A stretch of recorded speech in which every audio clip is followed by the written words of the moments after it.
What's going on, people? Welcome back to Nick J. Francis' channel once again. We are live. Arsenal versus Aston Villa. Big game. Arguably, lots of people say the first big test. Of course, we're only 2 games into the season, but the first big test for Mikel Arteta's team. Lots of people feel like this is the game, or this is the fixture rather, where we lost the league title last year. Aston Villa did the double over us. Of course, they have Unai Emery as well, Arsenal's ex-manager. So a lot of storylines and a lot of narratives going into this game. And the big one for me, we're going to get into the lineup and we'll do a breakdown, all that kind of stuff. We're 15 minutes away from kickoff. But one of the big narratives for me is having Jurrien Timber back. It's his first start since he was injured last year. At the beginning of that season, he came on for a little cameo last week, looked really good. And, you know, I'm hoping that he can continue this good run of form and you know, not pick up these injuries and different things like that. So hopefully, with any luck, it's going to be it's going to be a fruitful return for him. We'll get into the starting lineups in just a second, but you know, drop a like on the video, subscribe if you're not already subscribed. Shane's obviously not here today, but he'll be here for future lives and different things like that. And once I get into the starting 11s for both teams, we'll run through the results of the games that happened earlier already. So we'll start with the home team, Aston Villa. Really strong team. Haven't seen an Aston Villa side this strong in a really long time. But listen, we're Arsenal. We can't worry about that too much. They start with Martinez in goal. Back four of Luca Digne, Pau Torres, Konsa, Matty Cash. Really good midfield structure of Onana and Yuri Tillemans. Very similar to a midfield of what we would have expected to have seen at Arsenal. Yuri Tillemans is a player that we were definitely interested in for a period of time, and Onana's a player that we were definitely interested in as well. John McGinn, Rodgers, Leon Bailey, and then of course the main man, Ollie Watkins up top. Watkins has been a bit of a thorn in our side and has been someone that's caused us a lot of problems. He just loves scoring against us. He scores against us all the time, and it's just a bit of a nightmare for us. And in terms of us, Arsenal, you know how we set up, very similar to how we set up last week. Just the one change is Jurrien Timber coming in for Zinchenko, David Raya in goal, Timber, Gabriel, Saliba, White, Ødegaard, Rice, Partey, midfield, Saka, Havertz, Martinelli. And there's some redemption that's needed for some of these players in our team. You know, I think Aston Villa will be the more confident. They're at home. They're on a good run of form. We're on a good run of form as well, but performance is a little bit flat. Lots of talk last week about Gabriel Martinelli and him needing to step up in terms of performances. Lots of talk, and I was one of those people critiquing Thomas Partey last week for his performance in the second half against Wolves, giving the ball away cheaply, looked a little bit flat. Hopefully, an extra week of training, hopefully he's back to being at his best. And we know that Arsenal were trying to race to get Mikel Merino signed up in time, but unfortunately wasn't signed up in time and not quite able to be part of the game today. But listen, I'm sure he'll be ready to play in the next couple of weeks. In terms of earlier results, I mean, the shock result, don't know if any of you guys saw it. I'm sure a lot of you did, but Manchester United going away to Brighton, losing 2-1, and it was a really dramatic goal. João Pedro scoring in the, I don't know what it was, 95th, 96th minute, something like that. Let me just get the results up here. Brighton 2-1 over Manchester United, like I said. Tottenham, I predicted 4-0 on the show with Shane against Everton. Tottenham did the business, 4-0 against Everton. Fulham beat Leicester 2-1, which I think I predicted that as well. West Ham beat Crystal Palace 2-0, and Nottingham Forest beat Southampton 1-0. And then, of course, Manchester City smoked Ipswich 4-1. Apparently, that game was mad. Ipswich went ahead in like 6 or 7 minutes, and then in like a 3-minute period, Man City just scored 3. And that's what Manchester City can do, right? Just in a few minutes, they can turn the game on their head. So, listen, when you're dealing with players with this type of quality, this is what can happen. So, but yeah, today we focus on us. And I do think one of the key things, 10 minutes away from kickoff, one of the key things Arsenal have to do this season is not look at Man City too much, not think about them too much, just focus on what we do, just focus on our team and our performances. I think there's an outside shout that us and City focus on each other too much, and Liverpool can quietly go about their business like they did last year. So we just have to focus on what we do. We've got enough. Like I said, we've got Mikel Merino coming in. There's talk of Eddie Nketiah's sale being sorted out and going to potentially Nottingham Forest, it looks like. And then hopefully off the back of that, another attacker comes in, whether that's a winger, whether that's a striker, I'm not quite sure. But listen, regardless, we've got a really, really solid team, and we have to just, like I say, keep focusing on the things that we do rather than focusing on what other teams do. So yeah, that's how we set up. I've gone bold. I have predicted a 3-1. Lots of our Aston Villa fans that were on TikTok, we posted the predictions on there. Lots of them are furious and thought that was really arrogant. I just think you've got to back your team. You have to believe in your team and be positive. They're a really talented team, no doubt about it. But for me, there's no reason why they can do it on their day. They can be really, really good, but we are very good and very consistent. And like I say, there will be hopefully some sort of redemption and a lot of narratives running into this game. And another narrative has been the Arteta versus Emery narrative, which we've spoken about. My opinion, Emery's a more accomplished manager, but we tried him at Arsenal. It didn't work. Maybe he should have been given more time, but we're past that now. We're on the path that we're on with Arteta, and we have to just focus on that path. Do you know what I mean? So, listen, drop a comment down in the comments below. Let me know what you think. Let me know about your predictions and anything else about the Premier League game day 2. There's already been lots of drama. Brighton at the top of the table is crazy. Obviously, well, Man City at the top of the table now. Man City, Brighton, Arsenal 5th, Tottenham 3rd. Game day 2 already, like I say, so many narratives and so many things happening in the Premier League already. So, and no matter what happens in this game, there's going to be more narratives. If Arsenal win, there's going to be big storylines there. If Aston Villa win, big storylines there. So we have to not let ourselves feel too much pressure, go out and enjoy the occasion. And that was something that I liked about Timber last week. When he came on, he really seemed to just enjoy playing football. There was a moment, he got a little bit cocky, but there was a moment where he dropped the shoulder and beat 2 of the Wolves players that were trying to press him.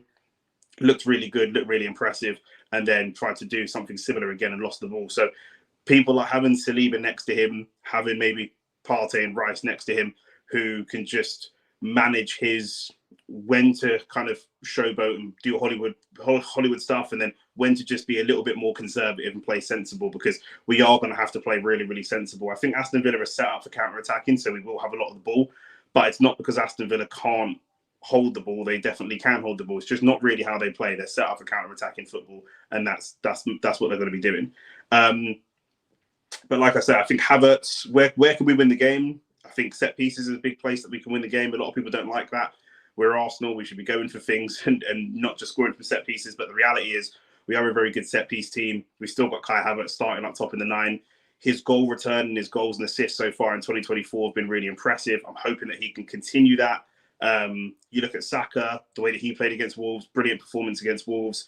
For me, like I say, a couple of those players that we had in the Arsenal game against Wolves, we won 2-0 relatively comfortably. And for me, we didn't really play our best. Partey, question marks over his performance. There's a couple of levels that he can go up based on last week. Wolves were hitting the ball long right onto Zinchenko and winning a lot of the physical battles. That will not happen with Timber. He's got the legs not to beat Bailey in a race, but he's got the legs to keep up with Bailey or keep close to Bailey. He's a lot more physical than Bailey, so he's got the legs to do that job. And Declan Rice is a key part of this game. I think Declan Rice was largely anonymous last week. Didn't really get into the game a lot. It wasn't something I touched on, which I probably should have touched on more, but he just didn't really contribute too much, both attacking and defending. Didn't really contribute much. So he's somebody that we're going to be looking at. Mikel Merino's coming in, more competition for places. Does Merino look to take that number 8 spot? Does he look to take a more defensive midfield spot? We know how famous he is for all the duels and different things like that. So we'll see. There's pressure there for everybody, good, healthy pressure and competition for places from everybody in that Arsenal midfield. And we may need to see a little bit more from Partey and Declan Rice. Ødegaard, I think, slightly different issue in terms of we've seen him have really good spells where he gets on the ball and gets a lot of shots off and goes direct for goal. For me, we need to see that more. He gets himself into really good positions. He looks to pass first and shoot second, which you'd expect from a number 10. That's kind of his game, and that's there's no problem with that. But as a captain and as a leader on the pitch, should be sniffing out the opportunities for when you turn around and say, actually, let me get a shot away here. There's an opportunity for a shot, and just setting the pace, and someone to show a little bit of initiative and break the mold that Arteta set up, which works a lot of the time. But we need a little bit of initiative to just take us and do something a little bit different. And I'm looking at Ødegaard for that, who's still only quite young, but a really experienced player, having signed with Real Madrid when he was 16 and all that kind of stuff, right? He's played top level football for a long time. So listen, smash a like on the video. I think the teams are just coming out now and we are 5 minutes away from kickoff. Let me know what you guys think about the predictions and all that kind of stuff. Last year it was John McGinn that scored against us. It was just a 1-0 at Aston Villa's ground. A game that we should have, the one at our ground, I would say we definitely should have won. We were all over them. We just couldn't finish. And Emi Martinez had an unbelievable performance last year. At their ground, the game is a little bit more flat. And they managed to just get that 1-0 against us. And it was really not quite against the run of play, but, you know, a game that we came away from feeling really, really hard done by, because the reality is we're better than what we showed on that day, right? That's just the situation. So it can be fine margins. This is the first game we're playing against someone away from home. I know it's only the second game of the season, but first game away from home, mental test there. First game against a top 6 team. Aston Villa came 4th last season, which is huge for them. They're going to be really, really confident. They're flying high. The comments that I was getting when I predicted Arsenal would win, like I say, the Villa fans were not very happy, but they are supremely confident in their team, as they should be. This is probably Emery's probably the top caliber manager they've ever had, and this is probably one of the best ever Aston Villa teams. Looking at that team, Watkins up top, you're going back to the Young and Agbomlahor days for them to be in the top 4. So we'll see if they can do it again. You know, we'll see how they deal with having European football as well. But this is probably one of the best Aston Villa teams that we've seen for a very, very long time. We're going back 10, 15 years at least. So, and a rivalry, you know, these games will mean so much to them to come and do one over on Arsenal. You know, we have a little bit of history already. The 4-0 in the FA Cup is always the game that I go back to and stuff like that. They're not big fans of us for obvious reasons. And then they've had, obviously, Emi Martinez has a thing kind of against us since we sold him. They've also taken other players off of us, but there's not the same spite there. But I definitely think Emi Martinez and Emery both together will have something to prove against Arsenal. They proved it last year. Can they prove it again this year and scupper our chances of winning the trophy? John McGinn just on screen now, getting ready for the teams to walk out. And he's a danger man. 100% he's a danger man. Comment here from Rick. Wagwan Rick, my brother, you know. Let me show this comment. Essentially, Unai had a very depleted squad at Arsenal. How does he do with this Arsenal squad? Well, 100%. 100%. I mean, you know, one of the things that I said realistically, he didn't get enough time. That's just the truth of it, right? You know, a lot of the stuff that Unai Emery did looked not so great at the time, but now we've seen a lot of other teams try to rebuild, and we've seen how much they have struggled to rebuild. And then we realized that the job he did wasn't that bad. Same with Nicola Pepe that came in, and he got, I don't know what it was, 13, 14 GA in his first season, £72 million. Everyone was like, you know, that's not great. That's not a great return. Since then, we've seen Lukaku transfers. We've seen a bunch of other transfers in that same type of financial bracket, and a lot of those haven't panned out. And we look back at Nicola Pepe and say, actually, the GA return wasn't the worst. It's a system situation. He wasn't dropping back and defending and all that kind of stuff. So certain things don't look as bad when you're looking backwards. And at the time, it feels like the end of the world. And I think we as Arsenal fans have to remember that. We've been back-to-back second. And it's very easy for us to go get a manager in that can get us over the line. But who? And any manager that comes in is a gamble. We could go and get Mourinho. We could even potentially go and get Pep and bring him into Arsenal. And that doesn't necessarily guarantee us the league, because Man City is still Man City with the way they do business. Man City might get a new manager, etc., etc. Nothing is guaranteed. So I think it's very, very easy to sit there and be angry and say we should be winning trophies. But that's the gamble. So, you know, really, really good point that how good could Emery be? I think the thing with Emery at Arsenal is obviously he was known for his European pedigree. We got to the European Cup final against Chelsea, and we lost. And not only did we lose, we lost really, really poorly against a rival. And I think that is one of the things that put a dagger in him in terms of his career. If we'd lost that 2-1 on penalties, a really hard-fought game, then fair enough. But to lose 4-1 to your local rivals in a European final is pretty damning, to be honest with you, to do all that hard work to get there and then ultimately not be able to get over the line, or just to put in a really flat performance. But when you look at the team, again, you say Emery had a depleted squad. When you look at the team that Arteta's got and Arteta's built, it's taken a good few years to build this team out. So you look at the team that, or not even just the team, but the structure of the club that Emery went into in Aston Villa, it was already very set. They already had some really, really good players. He's added some good players to it. And Aston Villa are a team who have very rich owners and don't mind spending money. Arsenal, we'll see how much money we spend this year. I think we're only at 100 million, which for a team like Arsenal is not great. We were hearing about 200 million pound war chests and all this kind of stuff. We haven't seen it yet. You know, we've got, how much have we spent so far? 30, 35 on Marino and 30, 35 on Calafiori, so 70 million. Arguably, two players that may not necessarily even start in our best 11, right? If everybody's on their day. So who knows? We haven't really brought in somebody yet who's a real level raiser who people are going to look at and go, that's it, Arsenal moving to be in favourites for the title, this person's a killer. We don't really know where Calafiori is going to play. Left centre-back, left back, is he a utility player? Same with Mikel Marino. Is he an 8? Is he a 6? Is he a utility player? Does he start? We don't really know. Whereas other teams around us are trying to bring in players. Look at Manchester United. I know they lost today, but Manchester United bring in a couple of players that would definitely, when everyone's fully fit, De Ligt would be starting, Xerxes would be starting, Euro you'd have to think would be starting as well. Maybe not Euro as much because he's a little bit younger, but that's the kind of profile of player that we have to be bringing in.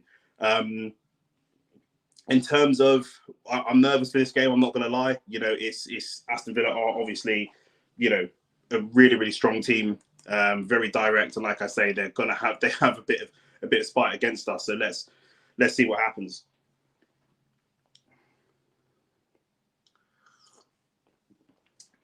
Their bench looks good as well. Buendia, Barkley, Diego Carlos, all on the bench. Really, really strong bench. Just not really used to seeing this kind of thing from a team like Aston Villa. But then we've got a strong bench now. You know, you look at the kind of players that we've got on the bench. It's quite a stacked bench for us. You know, we've got Ramsdale again could be going, and Nketiah could be going. But we've got Kivior, Zinchenko, Leandro Trossard, Jorginho, Reece Nelson, who I hope stays for one more season if he gets game time, Calafiori, and Ethan Wanieri. So I think their bench is probably on balance stronger than ours in terms of like players that would probably get into their starting 11. Diego Carlos, Ross Barkley, John Duran, Emi Buendia, you know, all of those, Jacob Ramsey, all of those players could potentially be starters for us. Maybe Trossard, Jorginho, Calafiori haven't seen play yet. So, you know, their team's a little bit more balanced than ours at this point in time. But let's listen. Let's see what happens, right? Anything could happen.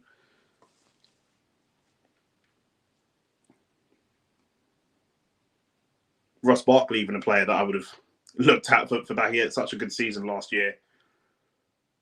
And Ollie Watkins, I can't remember how many goals he scored against us, Ollie Watkins, but he just loves scoring against us. I think he scored every time he's played us, bar one so far. And again, the kind of player that there's a lot of people want Ollie Watkins in Arsenal. I'm one of them. Does Ollie Watkins raise the level? Does he, you know, is he a level above Havertz, or is he similar to Havertz? Havertz is, you know, plays for his national team, plays multiple positions, all that kind of stuff. Is he a level above Havertz? Is he a level above? Is he a level above Jesus? Do you know what I mean? We don't know. Rick says our bench isn't tried and tested, in my opinion. Sadly, how those bench players are going to come on and change the game for us. Bring back Bentner. Yeah, exactly. I think Trossard is there. I'll tell you what. I think you take out Eddie Nketiah, right? If you give me Marino, and then you take out Eddie Nketiah, and you give me, I'm trying to think of people that aren't gone already, right? Watkins, I would have said, but doesn't look likely. Pedro Neto is a player that I would have liked. He's now just gone to Chelsea. Diaby, who ended up going to Saudi but was at Villa. You take out Eddie Nketiah and you give me one of those, and you put Mikel Marino in there, I don't mind that. And you're saying there's no game changers, but it was Jorginho that scored that winning goal against Aston Villa last time, right? So, you know, you got to give him some credit. You have to give him some credit. Zinchenko's got 4 Premier League titles. You know, he's won 4 Premier Leagues versus, you know, no one in Aston Villa's team has won a league title. Not in England anyway. So I think they are bits and pieces tried and tested. You know, Trossard maybe not, but Jorginho, you've got a Champions League winner. Zinchenko, you've got 4 Premier Leagues. I think they are tried and tested. I think those two certainly are people that, you know, Calafiori, Ethan Ranieri, Reece Nelson, obviously not. But I think there's a couple of game changers in there. I do. We've seen Jorginho come off the bench and change games. We have seen that. Do you know what I mean? Whether we like it or not, it's true. That has happened before.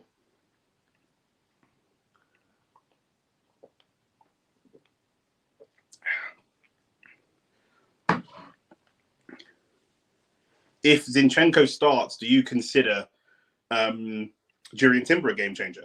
Do you know what I mean? There's a good shout for that. If Zinchenko's on the bench. Listen, Zinny's underrated. Zinny is underrated, man. Do you know what I mean? You've got to respect him. 4 Premier League titles. Jesus would normally be on the bench. He's out injured. So he's going to miss this game. We've kicked off, by the way. But Jesus, we've seen Jesus come off the bench in change games. You know, we have. We might not like the fact that we have, but we have, honestly. 100%.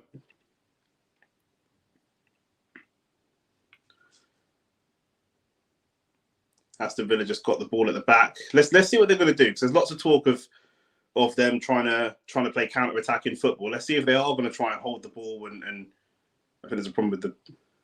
Is that a problem with the ball, maybe, or is that a free kick? What's happened there? I think maybe Leon Bailey was offside. And I really hope Timber can stay fit. You know, if Timber can stay fit, I think that could be a really solid back four. Suddenly, yeah, Calafiori, maybe Tomiyasu's there as well.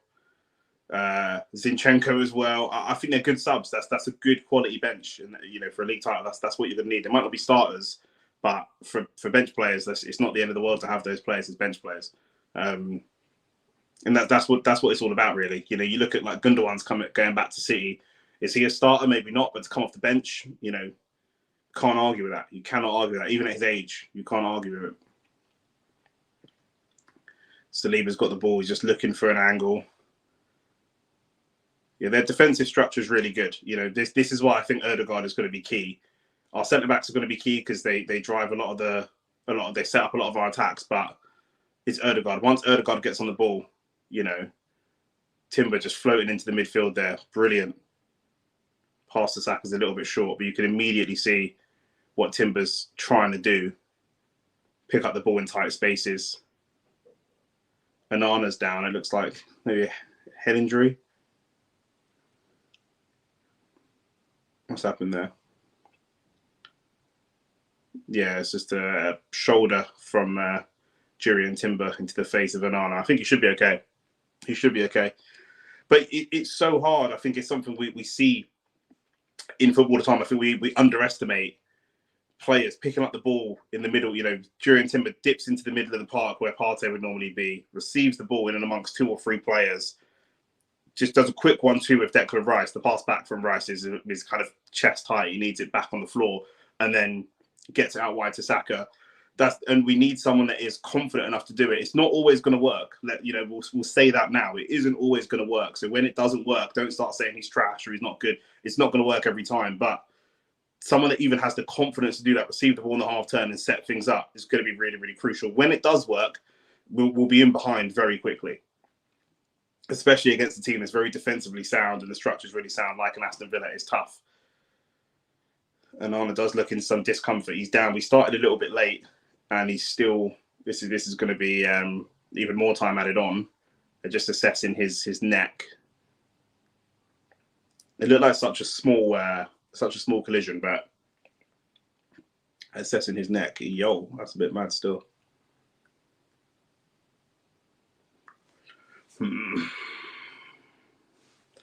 who have they got on the bench that would be a natural replacement? I guess they've got Ross Barkley. Duran's a bit of a utility man. He plays everywhere.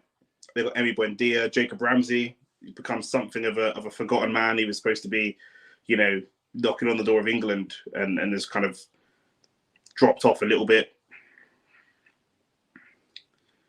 And now Onana's up. I think they'll just give him a minute or so and then bring him back on. I don't think they'll make a sub just yet. Let's see.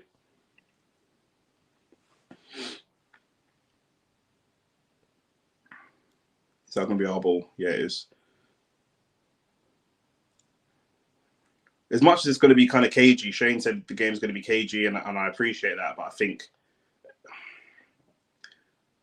I was going to say an early goal, not necessarily an early goal, but us scoring first, I think, is really, really crucial for us to try and come back. For us to try and come back if we go goal down will be nigh on impossible here. I think we do need to score first. That's going to be the difference.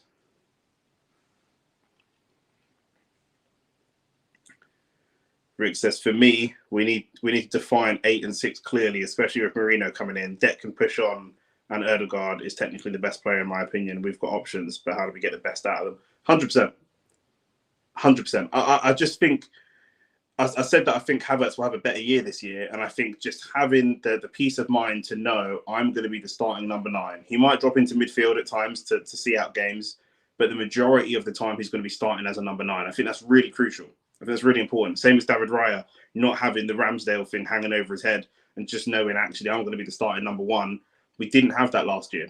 So for people to get into their minds, you know, it's muscle memory, right? When you're playing football, you want to be doing the same thing. You look at specialist players, they do the same thing over and over again. We've just tried to go long to Saka and the ball wasn't the best. That was Thomas Partey. Of course it was. But again, you know, this is where people have question marks over Arsenal. And I don't want to keep bringing up Man City, but this is where Man City seem a level above Arsenal. You know, in terms of the all of the players seem totally comfortable on the ball, picking up ball in tight spaces and you know, manoeuvring the defenders around. When we move the ball, the defensive team doesn't really move. We're a little bit predictable. We need a little bit more initiative, I think. Havertz and Martinelli pressing really well. Yep. That's good pressing. Aston Villa just come out of that, but that was good pressing to start. And now Villa on the counter-attack. And this is where I'll look for Bailey. They tried to get the ball across. Let's just get it out, lads. Oh, that's lovely. That is lovely. Martinelli's down the line. Can he show some composure here? Aston Villa players getting back really quick. Overcooked the pass to Saka, but that's okay. I thought that we kind of fluffed it by not just getting rid of it. Saka goes for the cross. Martinez has spilled it. And Declan Rice. Yeah, for sure. That's exactly where we'll get caught. Yep. I think Aston Villa did really well there. But I will say, Rick, that I think that we did well as well to get out of that. I saw Partey or Timber playing the ball about at the back, and I thought, just get rid of it, just smash it up there. But they were right to do what they did, and that set Martinelli away. And I have to say, that was a really good touch from Kai Havertz. You know, that will go underrated. The ball's been pumped up to him, and he just does a little flick and gets Martinelli set on his way. That was good football from both teams. I'm not going to lie. That was really good football from both teams there. That's what we have to do as well. When they're trying to counter, when they're trying to play football, put pressure on them and make them do it nice and quick. Technically, I think man for man, we're a better technical team than them. It's fine margins, don't get me wrong. It's not a big difference, but we are better than them on a technical level. So let's push them. Let's make them make mistakes. I'll tell you what, if Calafiori can find his way to get into this team as well, with Timber in there and Saliba and Gabriel in there, could be a nightmare.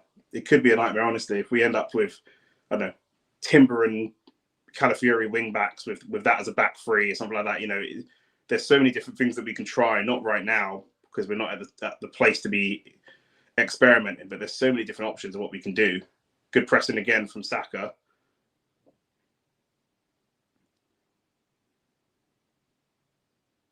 Good tackle. Good tackle. Is that our throw as well? No, it's not.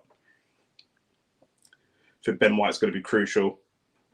Really crucial. I was having a conversation this week about who's a better fullback, Ben White or Diego Dallo. And I have to say Diego Dallo looked good earlier in that game, and then obviously they end up losing. And I saw a few United fans getting onto him, but I don't think he played too badly, especially playing out of position at left back.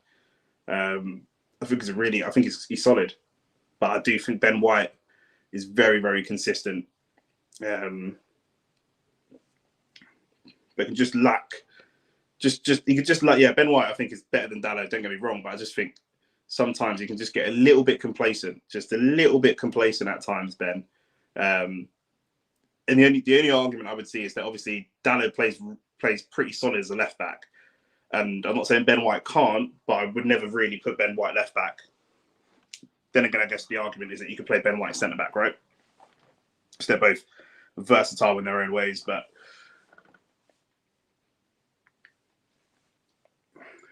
10 minutes in, not much of a goal threat from either.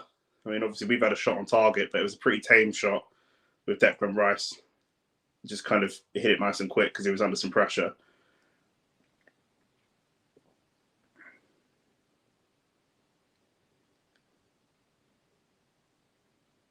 I do fear a little bit of doing the same thing over and over again from Arsenal sometimes, becoming a little bit predictable. And then, although the players we've got make us tactically flexible, is that a foul for John McGinn? No? Good. Well played, ref. No foul. John McGinn throws himself to the floor. Couldn't deal with the physicality from Thomas Partey. Even though the players we've got make us tactically flexible, the fact that we don't play flexible systems very often means that the players then are not able to do it, you know. So I would like the players to be a little bit fresh to do it, but it's difficult. It is very, very difficult. If you haven't already, smash a like on the video, and thank you for being here. We're going to be doing much more Arsenal lives and just general football lives and stuff like that, so stick around for the channel. David Raya taking his time. That's something that annoys me. Like, we take our time for these things, like we're going to do something, and then we just go back to the centre back, and we just give the opposing team too much time, in my opinion, to set themselves up defensively. I'm looking at who here outside of Odegaard, even including Odegaard, who here wants to pump the ball forwards. Gabriel moves the ball forwards towards Timber. Timber just took up Martinelli's position, which means Martinelli's going to have to drop back and defend. Oh, great touch from Odegaard. That was a great touch.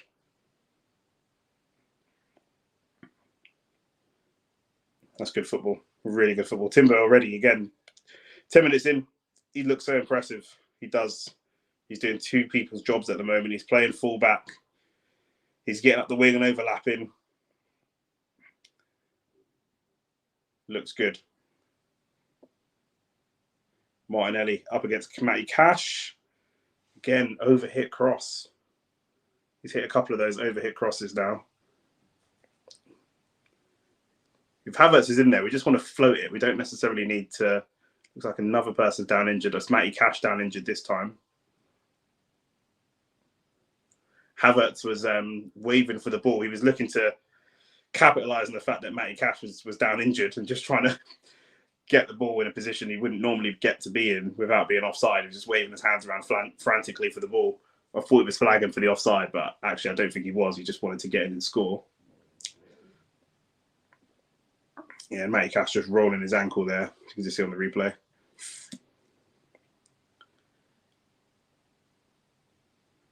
I still think we look the better side. I don't want to jinx it and be too arrogant, but I still think it's only 12 minutes in. I still think we look the better side. Arteta coaching Thomas Partey and how to get the ball forwards quicker.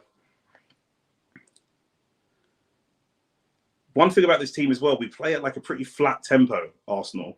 You know, we don't move through the gears and move through the tempo quickly enough for me. If we are going to be stagnant and flat and quite stationary, then once we get the ball rolling and the ball moving, we need to pop it around really quickly and change the tempo and make the opponents play to our tempo. We don't really do that at the moment, in my opinion. We just sort of play at one tempo, right? We don't really move through the gears, and I would like to see that. We can.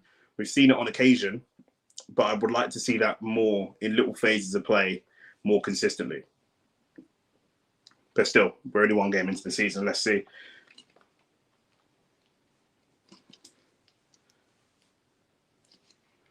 Let's see what happens with Matty Cash. He's just getting some treatment again. Looks like he'll be fine. He's walking. Right, he's just hit the net. Maybe he's not. Okay, fine. No, it looks like he's good. It looks like they're going to make a sub, and Matty Cash is probably going to come off.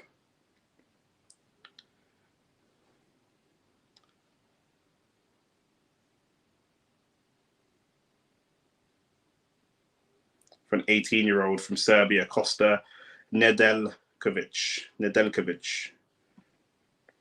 Looks like it's going to be. So that could mean some joy for Martinelli, maybe. You know, going up against a younger, less experienced fullback. Martinelli trying to outrace Leon Bailey. What a race that would be. Got about the Jamaica though, surely.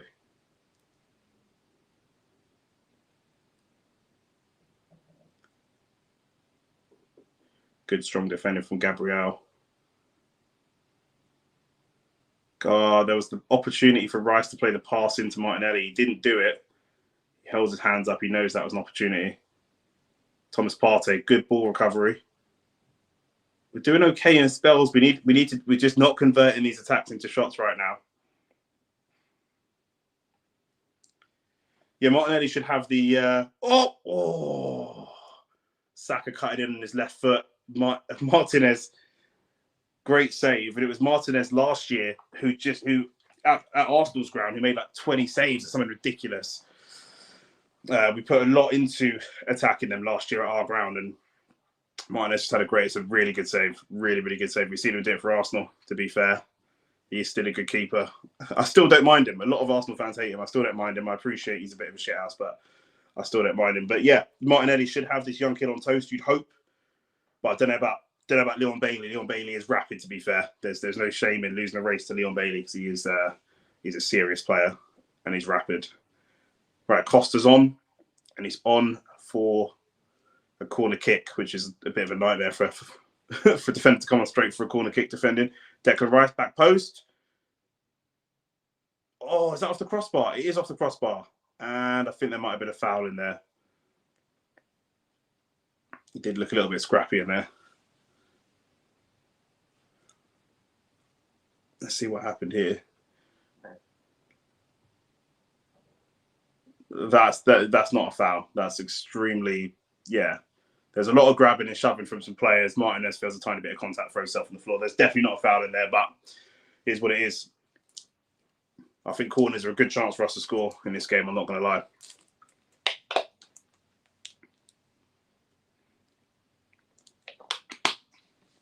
Two shots on target so far for Arsenal. The first from Declan Rice, the second from Bukayo Saka. John McGinn's just gone down really easy as well against Ben White. Ben White's holding him up. He just throws himself on the floor. Gets a cheap free kick.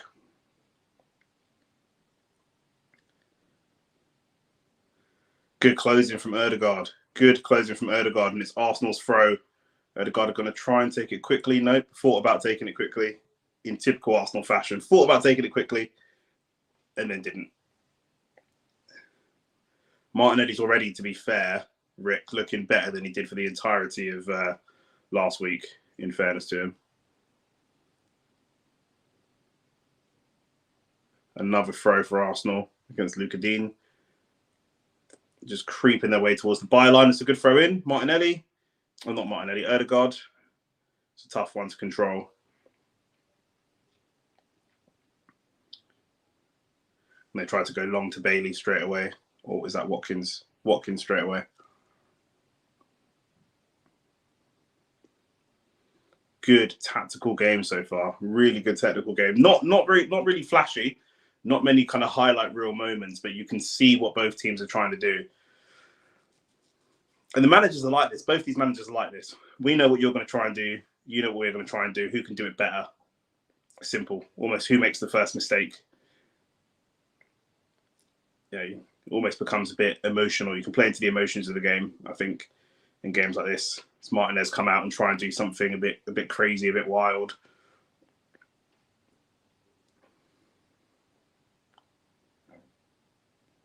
Arsenal back forward, just trying to find opportunities now.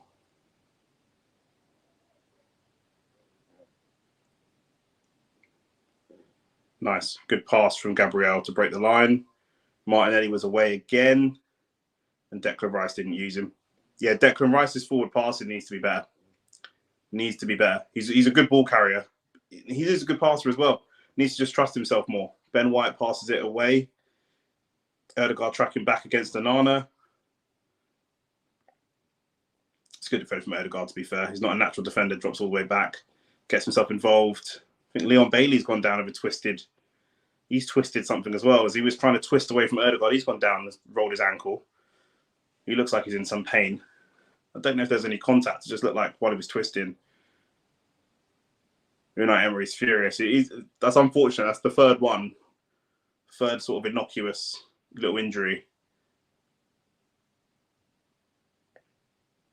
And Leon Bailey's had injury problems as well. He's had some injury problems, so this will be a concern.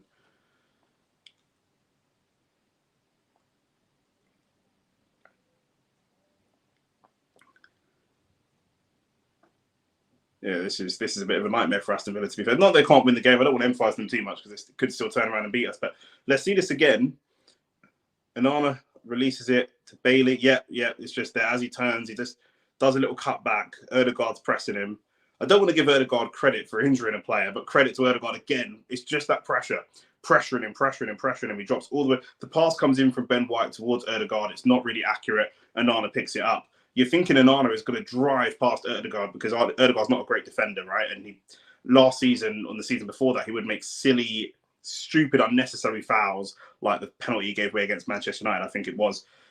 He does that a lot. He defends like a typical attacker. He stays with Onana, gets physical with him. Onana starts kind of tripping over, but there's no foul. Onana plays it to Leon Bailey, and as Bailey tries to do a little drop of the shoulder and a kind of shimmy, just rolls his ankle. And again, it's not great. I'm not going to celebrate players getting injured, but it's still pressure that we need.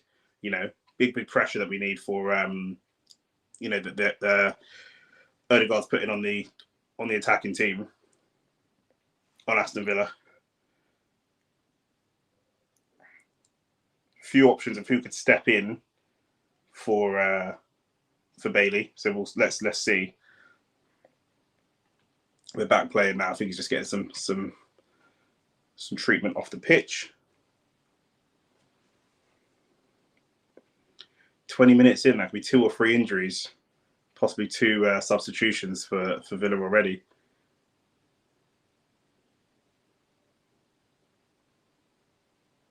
No, Leon Bailey's up and moving about, but he's moving about with a bit of discomfort.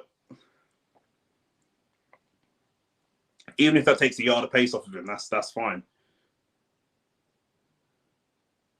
Ollie Watkins only had 1 touch of the whole game, and to be fair, Havertz only had 2. So both teams' number 9s struggling to get into the game. For me, Ollie Watkins is a player I'd love to see. I think Isak would be my number 1 choice. Then I think Watkins might be my number 2 choice, to be fair, for strikers. If I could just pick up a striker and get him to come into Arsenal. Especially the way he played for England in the Euros, do you know what I mean? Coming off the bench and having those types of impacts and being quite brave. I think having Havertz works really well for what Arteta wants to do for the height, the set pieces, and then having someone like Watkins come in who can come off the bench, have those types of impacts, is good from set pieces, all those different things. Isak as well, both of them. Martinelli with a good touch. Yeah, pass into Declan Rice, a little bit overhit pass. It's gone out for a goal kick, but I don't mind that for Martinelli. He's doing some things right where he's trying to keep the ball moving nice and quick. That's what we need to do. Move the ball nice and quick. Even though that pass, all his passes so far today have been a little bit overhit, but he clearly wants to get involved. Last week, he just didn't really look like he really wanted to get involved as much. And Declan Rice just got something in his eye. I think it's his contact lens he's sorting out. All right, he seems to be okay.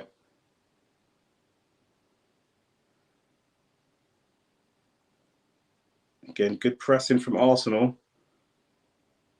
Can we win that ball now? Nice. Yeah, good pressing from their goal kick. They have possession. They tried to play it out, and we just pressed them, and they just give it away quite cheaply.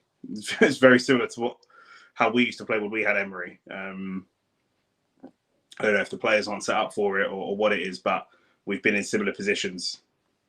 We have been in similar positions.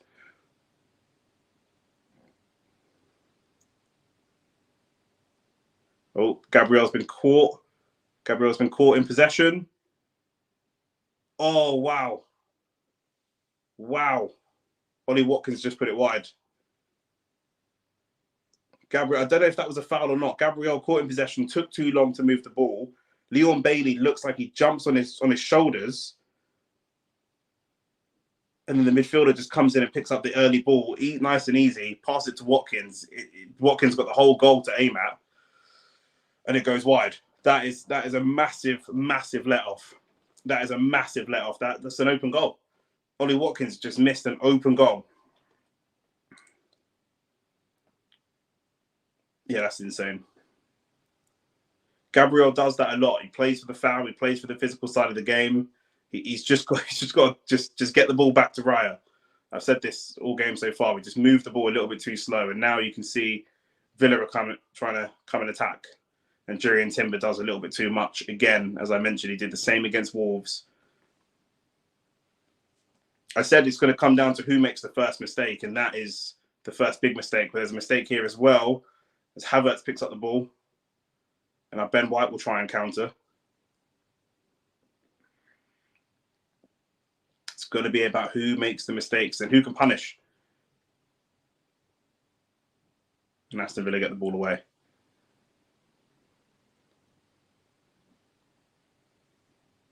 One mistake each now so far. Who's going to be the killer to? Saka plays the ball into Ødegaard, and Ødegaard just catches it in his stride, and it goes out for a goal kick. I think that's their first shot. Still yet to have a shot on target, Aston Villa. And I can't, but that is a massive let-off. A massive let-off. And you can see Arsenal is still trying to get their composure back.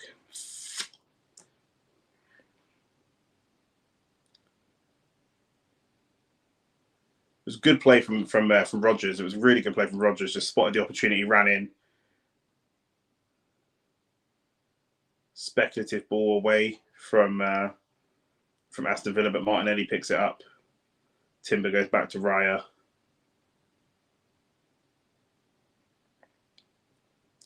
Aston Villa not looking great in terms of playing out from the back. They are struggling to play out from the back. We're having better success playing outwards for sure.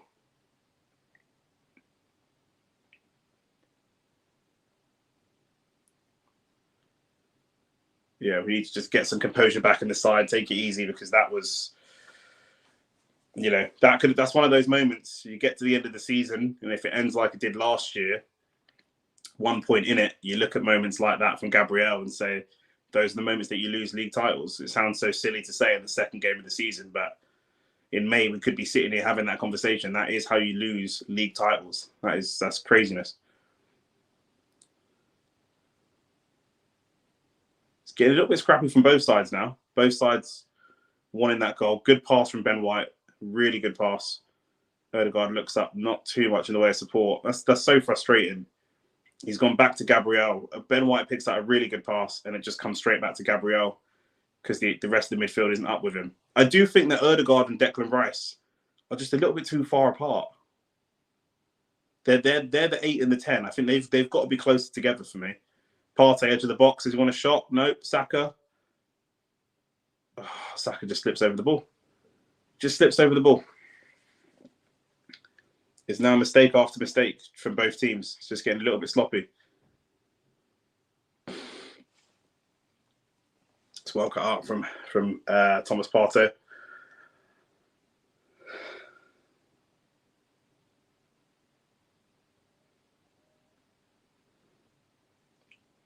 If they make a mistake like that, we have to capitalise. We have to. That's where Havertz last season might have been a bit sloppy, but I have more confidence in him this season that he'll get it done. If we can create an opportunity for him, I have a little bit more confidence this season that he will be able to just get it done. I do feel that way.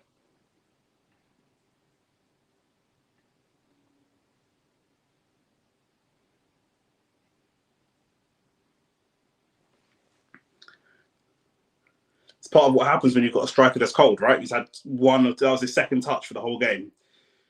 He should still be scoring. It's not an excuse by any stretch of the imagination. It's not an excuse. He should definitely still be scoring, but that's the reality of the situation, right? That's only a second touch of the whole game. Big throw comes in. Comes to nothing. David Raya. Again, opportunity to counter. Chooses not to take it. Playing very, very conservative right now, Arsenal. Very conservative. More waiting for Villa to make mistakes than really pressing the issue and making it happen. Where's my snacks, man? I bought snacks this week. I've got some popcorn.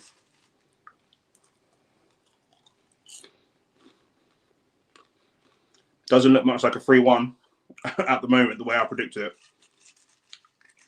But still, only half an hour in. The opportunities are there to play these forward passes. The opportunities are there. Ref, that's got to be a foul on Saka. There's 2 fouls in there, ref. Ref's taking ages to give that foul.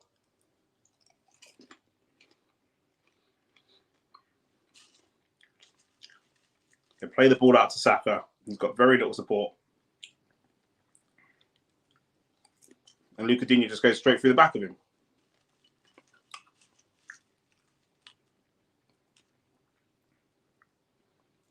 Jurriën Timbers just slowed down on the attacking at this point. Just slowed that down a little bit.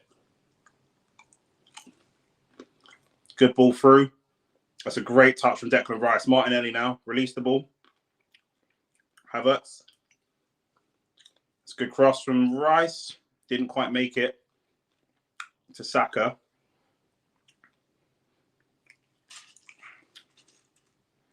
John McGinn takes the free kick quickly. This is where we have problems. We've got someone alone in the middle. Alone in the middle. Saliba. Who else? Saliba. Brilliant from him. Nice from Partey. Come on. Capitalise now. Capitalise on this. Martinelli. Up against the youngster. Cutting in. Thomas Partey. Goes for the strike. Yeah. It's one of those. For anyone who's not watching the game, I say Thomas Partey goes for the strike. You know what it looks like, but I don't mind it. That is better. That is better. When the opportunity's there, we need to be able to sniff out when the opportunity's there. We need to be able to know when there's you know what I mean, we need to be able to smell blood. And that was one of the first times I think they were out of position. We caught them. Let's go. We've got to be ruthless.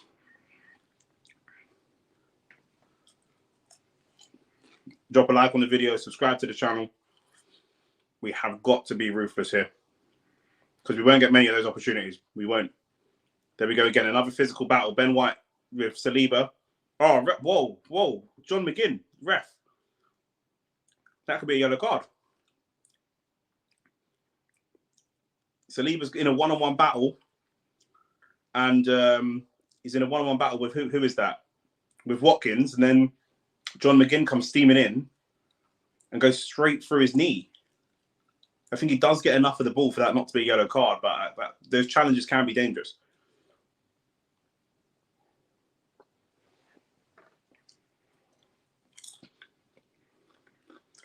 Tielemans with the free kick. I don't know how it's their free kick, but whatever. Tielemans with the free kick.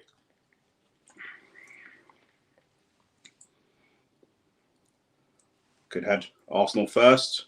Get there. Good second ball. Now we go. Can we smell blood here? Saka's gone. Kai Havertz is in behind. I think he might be offside, but let's see. And it comes to nothing anyway. Not comes to nothing, but the defender does well to cut it out.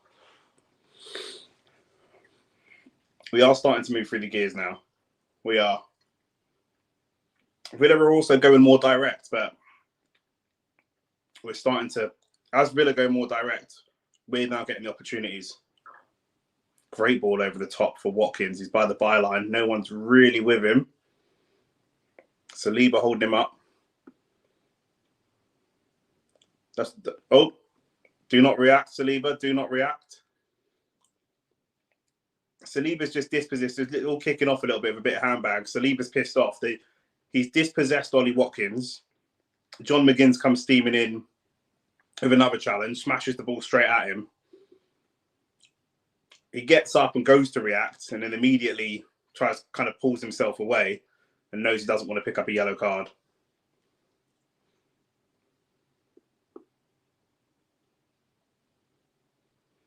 Watkins holding him up really well. Saliba gets the ball, goes down from a challenge, and as he's on the floor, John McGinn smashes the ball straight into him. To which Ben White's response is to smash the ball straight back into John McGinn.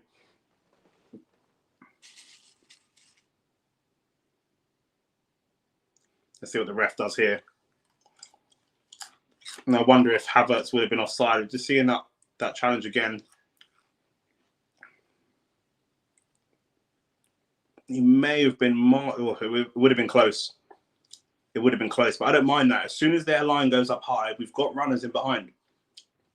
Timber's in behind. Saka's in behind. We've got Martinelli there as well. As soon as their line pushes up, we can get in behind. Let's do that. Let's gamble. When they're set, fair enough. We're going to be conservative. I get that. But once they push up, the opportunities are there. We can see it.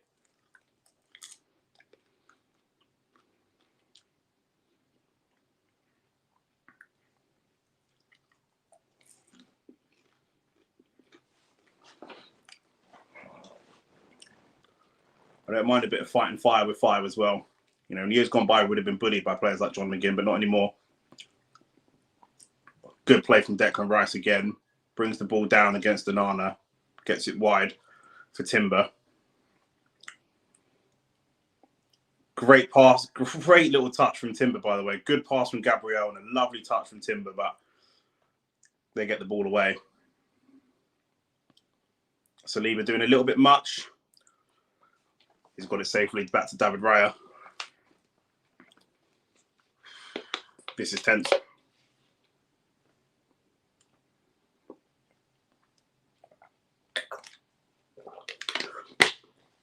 Yep, more forward passes, better. Martinelli again trying to cut in.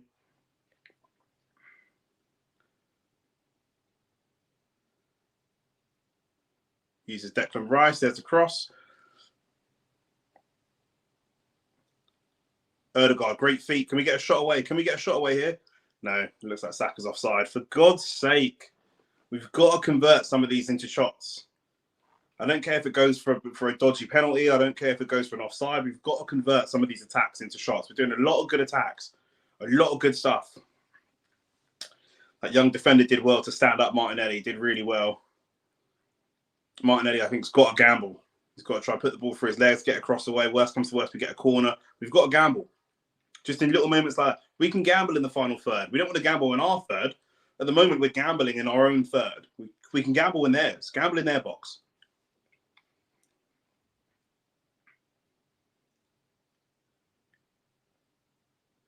Aston Villa just played it out really well, but the pass is cut out from Gabriel. I think Gabriel's been good. Apart from that little holding the ball up and giving it away, he's been good apart from that.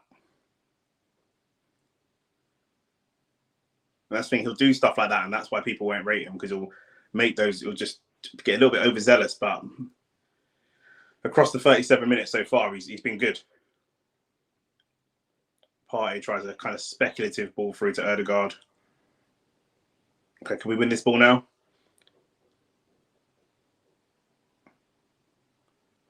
Good. I like a lot of what I'm seeing from Arsenal. A lot of the winning the second balls and different physically combative in the air. Normally we would lose a lot of these possessions. Saka tries to play the ball through. Oh, that was really good work from Ben White. That was really good from Ben White.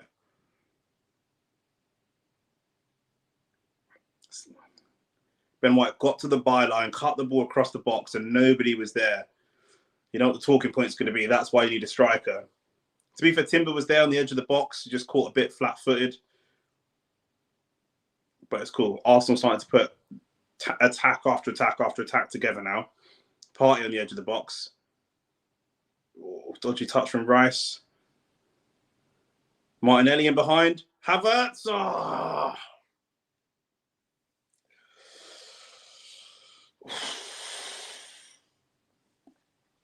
Does that come off Havertz or Konsa? That was the football's getting much, much better. That pass from Partey, I don't know how much he meant it. And that pass from Rice. I said we need to see more forward passing. Yes, come off Havertz, goal kick.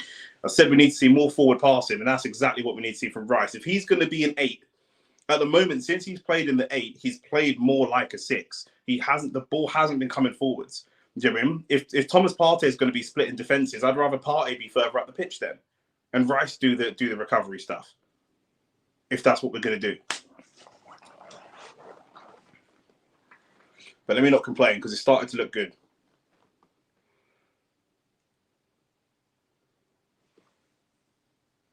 Havertz just catches, don't know who that is. It's not Dino, is it? Pau Torres. Havertz just catches Pau Torres there. Again, Villa trying to play with it in their own box.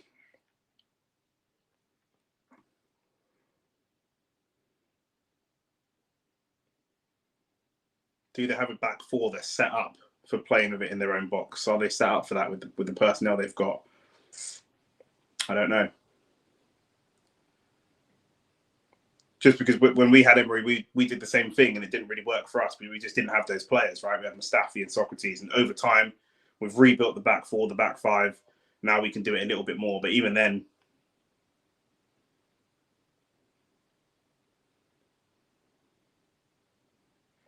Rodgers has just turned Declan Rice inside out, all the way to the byline.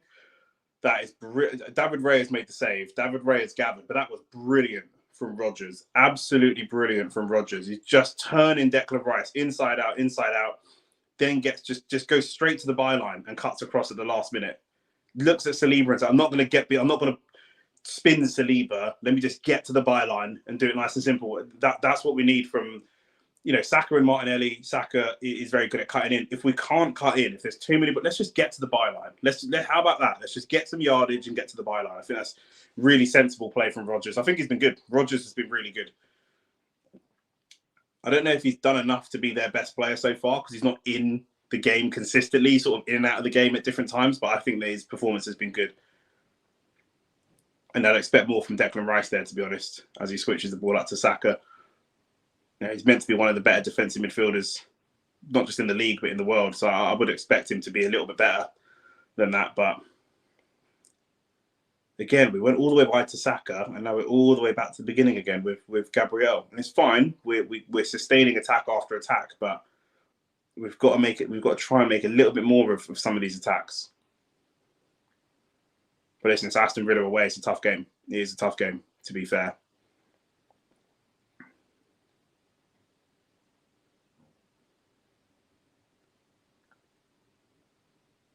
Thomas Partey just looking for an opportunity. He finds a ball to Havertz, who finds his way to Saka. Ødegaard. We need a shot here, lads. We need a shot from anyone.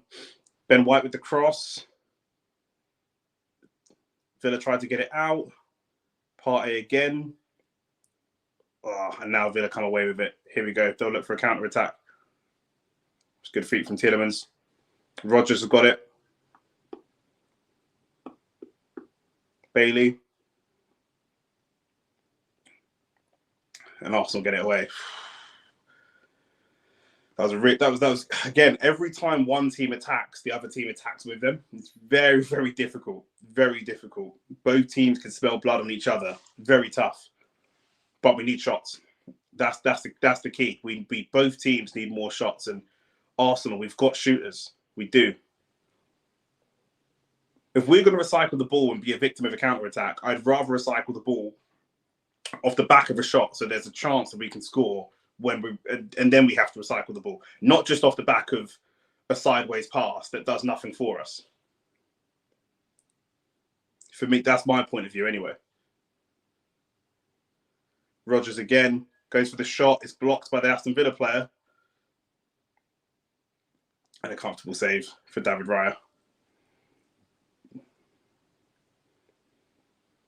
Yeah, Rodgers looks good. Rodgers looks really good right now. He's just starting to get more involved. I was just saying he looks good, but hasn't been very involved. The more involved he gets, the more he's building his confidence. You can see that.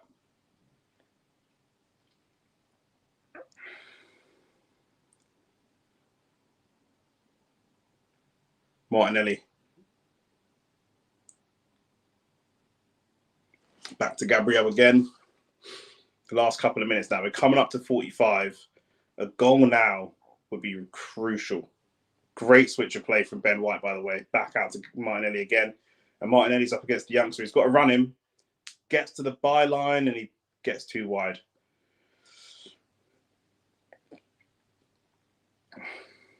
But that's what he's got to do. That's exactly what he's got to do. If you can't get inside, get to the byline.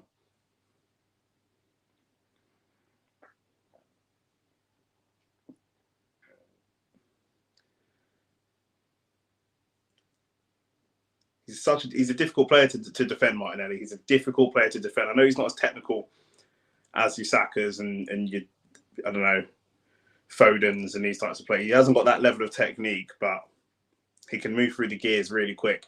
It makes him so difficult to defend.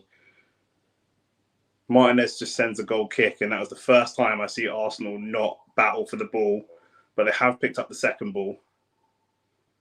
But Martinelli's dispossessed there. And now Rodgers again.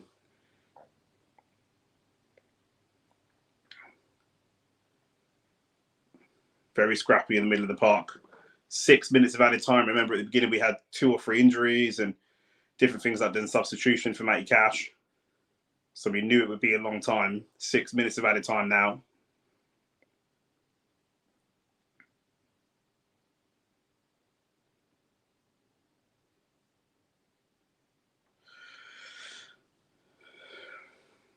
So Timber, it's been a while since Timber's gone on a gallop forward to attack. We go wide to Saka.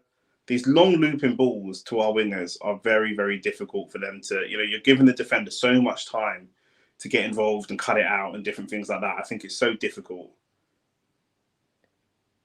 Any long, high looping balls over to Saka is going to struggle. The one that Ben White sent to Martinelli, he kind of punched it to Martinelli with some pace on it. That's going to be a lot better for a winger. Havertz holding the ball up. Saka, big challenge.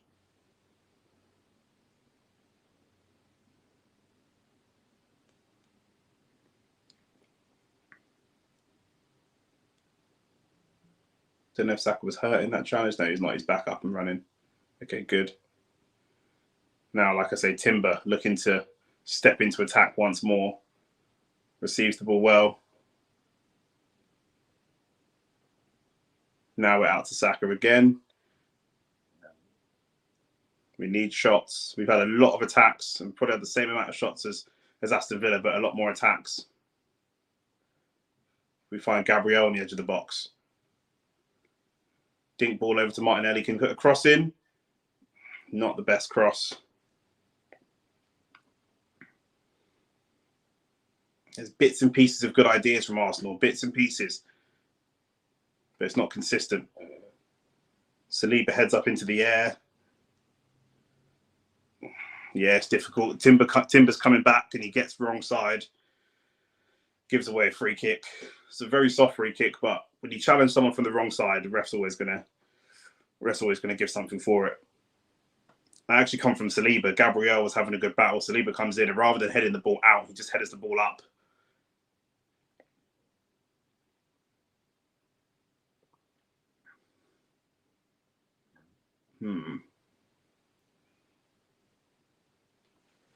Villa played all the way back to Martinez.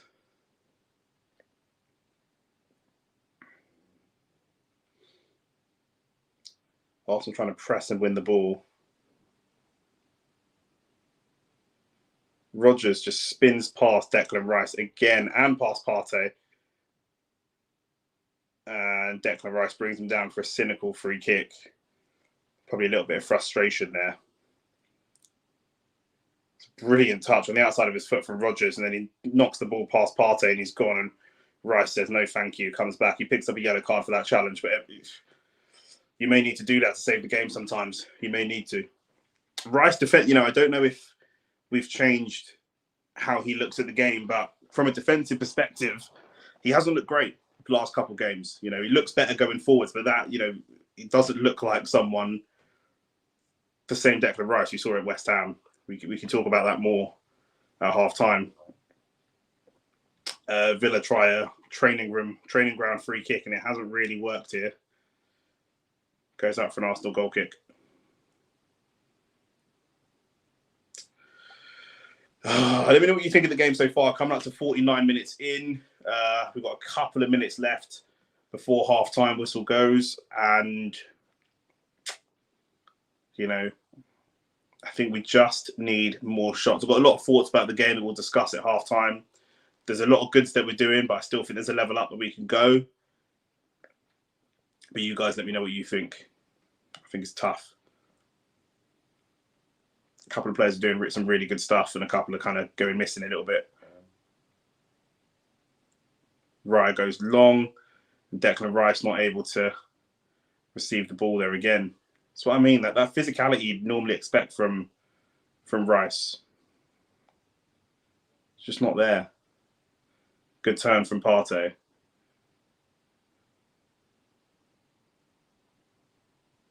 Cynical foul on Saka from Onana. I wouldn't mind seeing a yellow card there, but I guess Saka's facing away from goal maybe.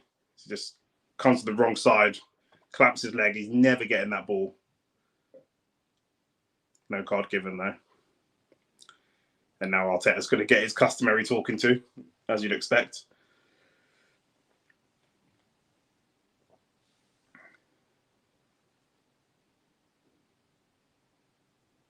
I don't think they've just shown a replay. I don't think Arteta did anything wrong. He just shouted how. It's not that bad. He's still in his technical area. I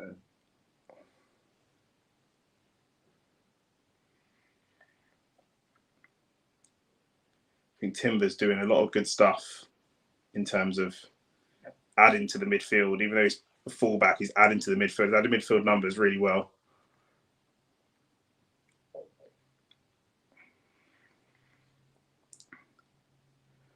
And Thomas Partey as well. He's having some good moments during Timber. That's lovely from Timber. Out wide to Martinelli. Martinelli's got to look up and be more confident though. He plays it into Timber. Yeah, Martinelli looks not very confident. I think that's half time. That is half time. Oh, half time, 0-0. Wow. What do we say? What can we say about that half? I think, like I say, I think there's a lot of good stuff happening. I really do. Where are we up to here? Boom, boom, boom, boom, boom. Okay, let's review that first half then. Timber, I think, is doing some good stuff. Dropping into the midfield, receiving the ball in the half turn is really, really good. We need to move around him. We need to get people around him. He receives the ball, gets on the half turn. It's like we're not quite sure where the ball should go next. He's doing a good job, but we need more around him. Declan Rice. We think of Declan Rice as a DM, maybe an 8, but he's a really physical 8. Somebody that can win balls, somebody that can win duels, win balls in the air.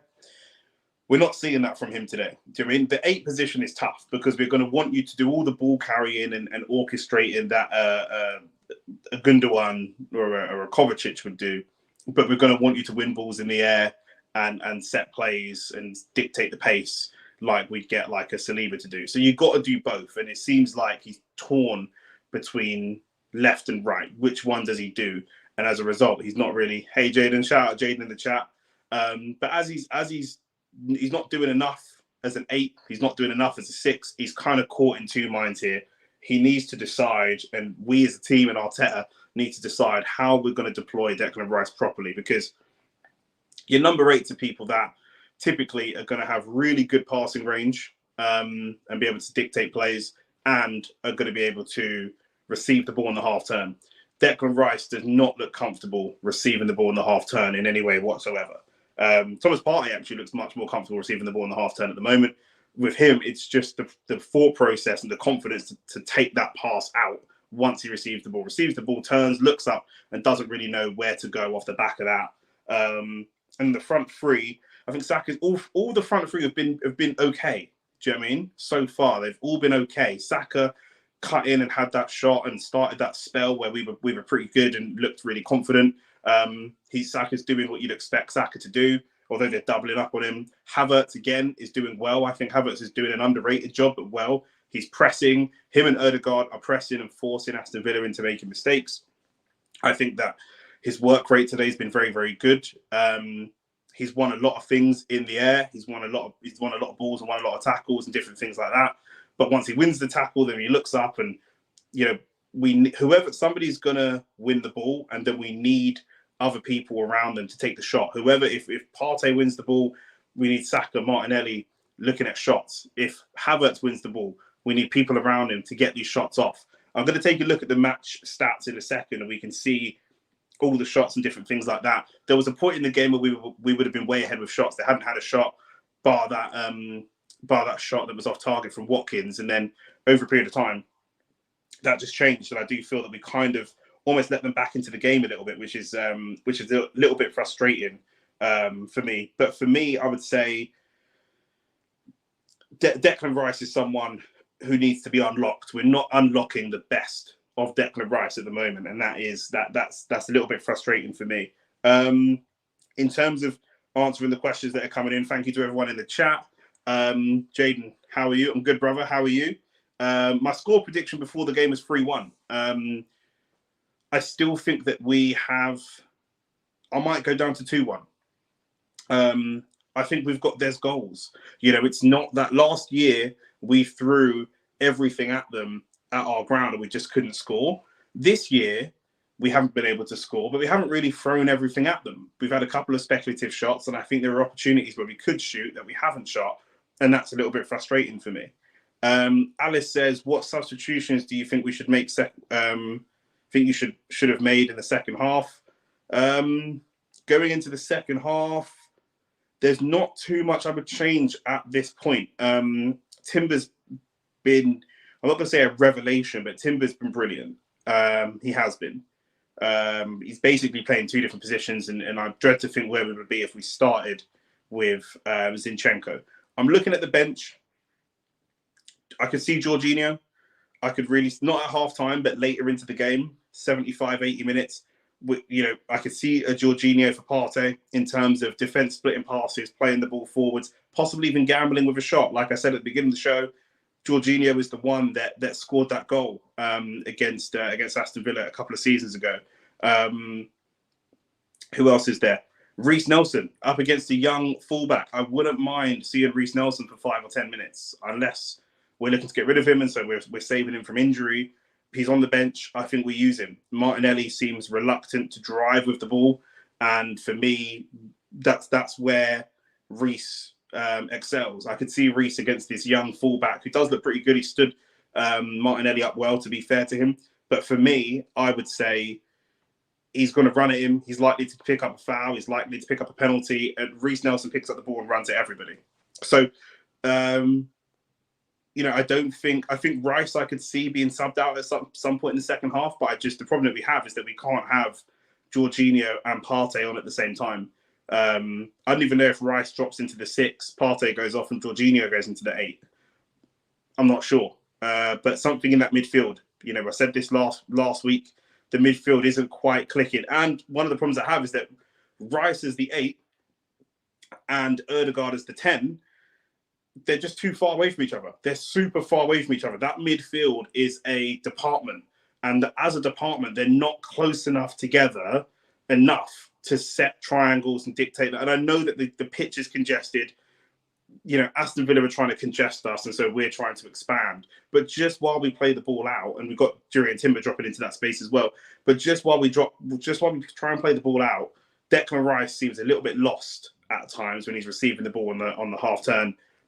Doesn't really know where to play it. He seems more comfortable receiving it and taking it onto his right foot than receiving it and taking it onto his left foot. So he's not releasing the ball out to Timber or out to Martinelli quick enough. And I think that's going to be one of the keys. Can we release that ball quick enough?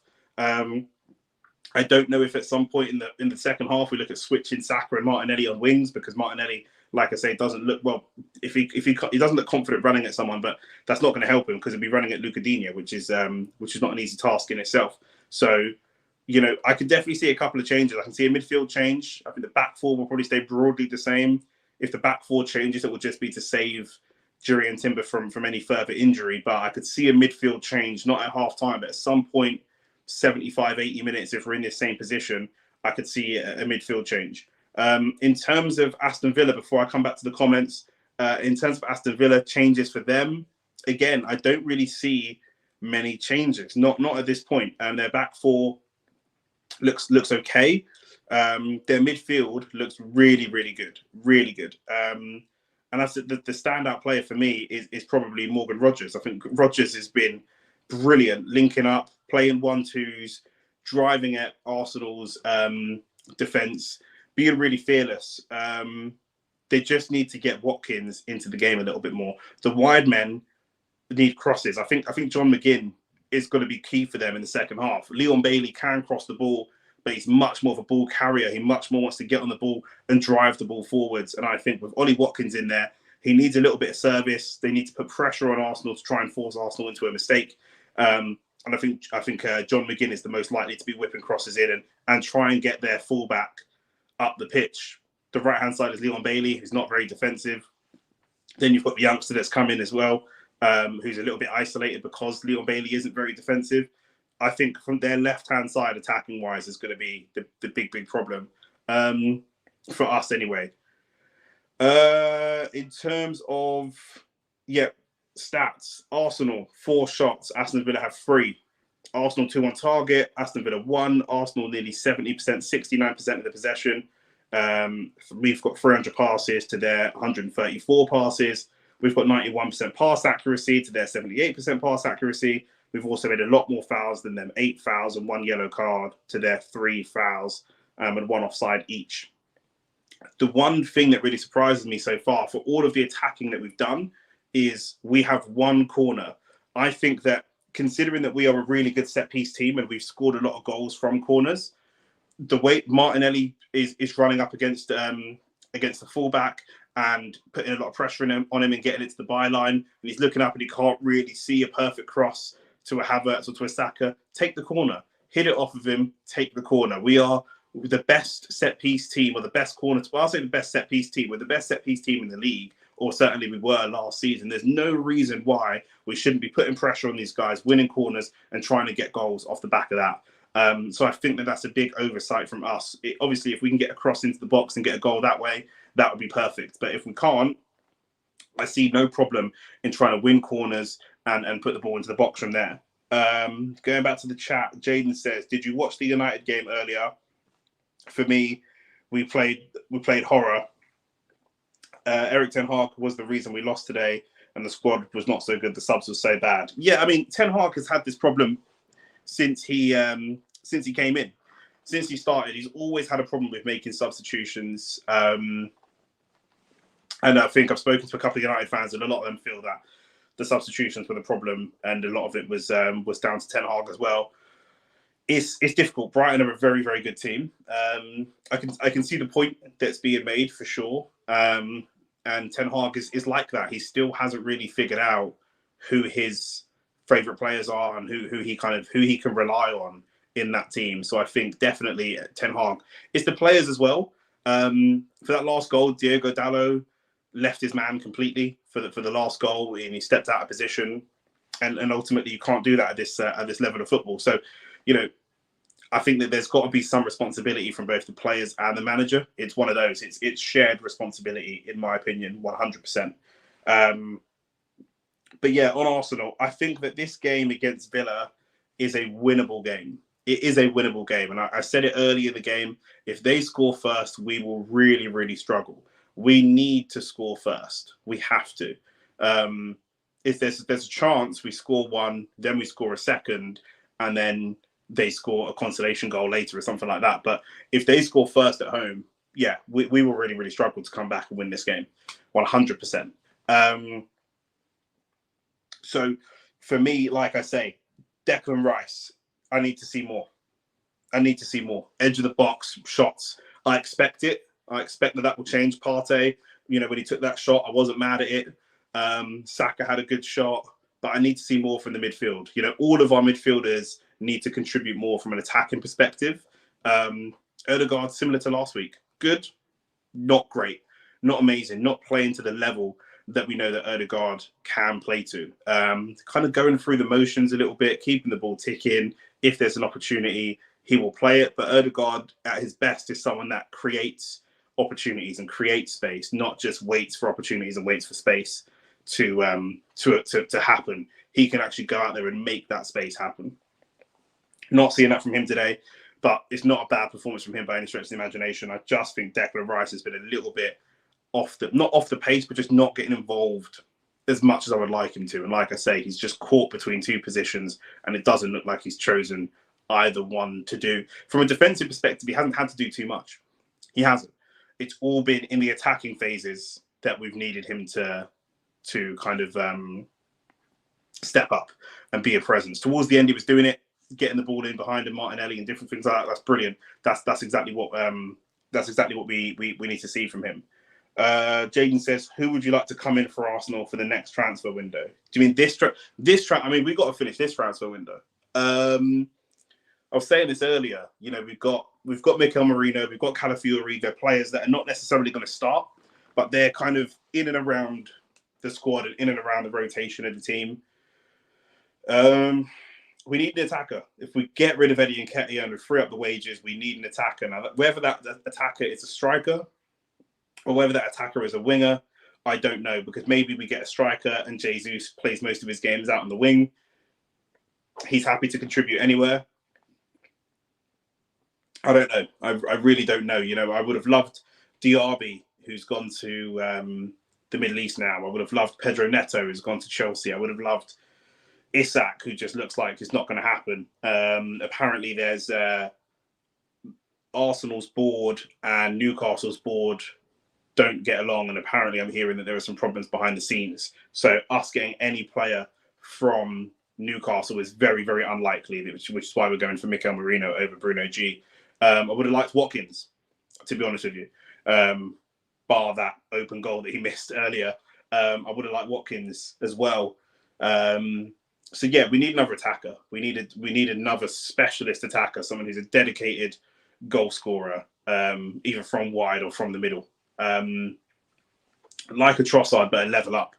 You know, Trossard we got from Brighton, and Brighton were just knocking on the door of top six football. But similar to like just a dedicated goal scorer, but someone who's used to doing it at just a little bit upper level. For me, that's what I want to see. But let's see. Let's see what happens. I think the teams are coming out for the second half. Eze, yeah, someone like Eze would be. Oh, mate, yeah, Eze would be unbelievable. Eze, Saka, and Jesus would just be insane. You know, yeah, someone like Eze or Elise before he went to Bayern. These are the types of players that I would like to see. The only thing of Eze, like I say, is that he's doing it for Palace, but I think there's a different level of pressure going into Champions League and different things like that. So someone that's been doing this on a regular at the top end of football would be great. But of course, I would never say no to a player like Eberici Eze. No chance at all. But let me know what you guys' score predictions are. I'm still going to go 2-1. We've got goals in this. I think we need to shut down Rodgers and be firm with John McGinn. John McGinn is doing what he does.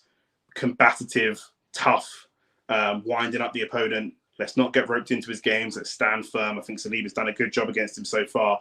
But Rodgers is just starting to get into his flow in that first half. So it looks like we're going to get ready to take centre. And like I said, I think we'll get to 65, 70 minutes before we see any substitutions. And I expect there'll be a shake-up of that midfield before long. Potentially, potentially we see, I was going to say Jesus, but Jesus isn't here. If Jesus was fit, I was going to say potentially we see Jesus go up top and Havertz drop into the midfield. But Jesus is obviously injured. So I actually don't know. Late on, I can see a Trossard. I can see Trossard late. Coming on for Martinelli. 100% could see that. We've kicked off 30 seconds into the second half. Rodgers just miss kicks that ball. I think our back four have been really solid, apart from that one mistake. Apart from 2-0 Arsenal, I hope you're right. I really do hope you're right, because this is a big game for us. You know, they're in the top four last year. They've got Champions League this year. This is a big game for us, and they will want to beat us. That will mean a lot to them, especially Unai Emery coming from Arsenal and kind of having to prove himself a little bit. Not having to prove himself because he's an accomplished manager, but you know, that little bit of extra venom is there. I think we need to see the midfield playing the ball a little bit quicker. The back four, less so. We're not under pressure. They're not really ball players. Take your time. But once we move that ball into midfield, into our technical players, we've got to play it quicker. And there's an opportunity there for Timber to send it over to Martinelli up against this youngster. And he didn't do it. You know, we've got to trust in our players a little bit more and pick our battles. Going over the top to our fullback, to our wingers, is going to be crucial. I think that's just one definite good way, because we should be winning these battles. You know, we're playing with the ball as the back four, and we're just slowly getting pushed further and further back. We started up halfway between the halfway line and our box, and now we're pushed all the way back to our box. And now we're just trying to gain some yards here. I need to see Partey showing for the ball. He's not really showing for the ball. He wants the ball, but he's standing right behind Ollie Watkins, where there's not really room for a pass. It's Havertz having to drop all the way into the midfield to come and receive the ball, which for me, you know, hopefully that's something that Mikel Merino can fix. But, you know, Saka gets the ball, and again, Partey not showing for the ball. He's standing still. Ben White goes for a ball over the top, and it just goes to the goalkeeper. And, look, you know, we need more from Partey here. This is the problem I have with Thomas Partey. He can receive the ball in the half turn, but he's just standing there, letting the game happen around him and not getting involved. Got to see more from him.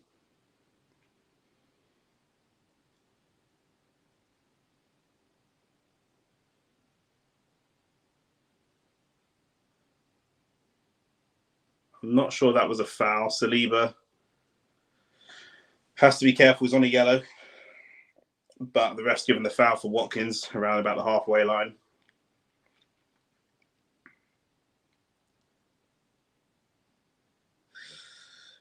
Difficult. Very, very difficult, this game.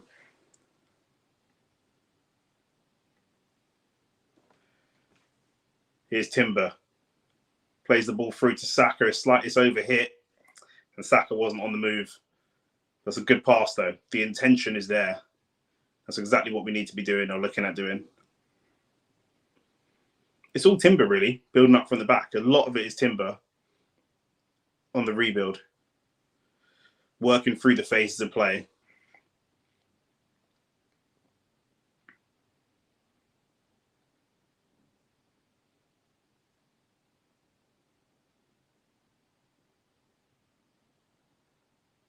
There's Rodgers. Can't get a turn away, so releases the ball. He's playing really, really well. Really well. Right, we've just capitalised on the mistake here. Saka's got the ball. Ben White's overlapping. Who wants the ball now? Partey's there. We've gone to Ben White. Partey's still there. Use him. We've got to use him. What can we do now, Partey? What can we do? He goes backwards. We've got to move the ball forwards. We have to move the ball forwards. Much better from Partey. Forwards to Ben White. Here's Odegaard now.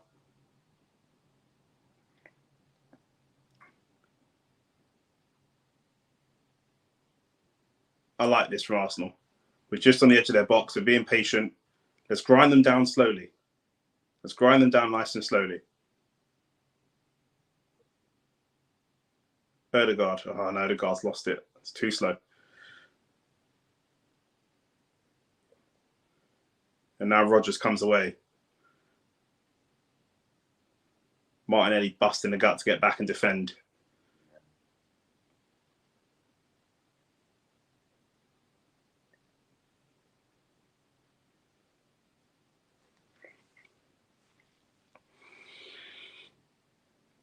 We need more. We need more. When we're in that attacking phase, we need more. It's another attack that hasn't converted into a shot, a chance, nothing.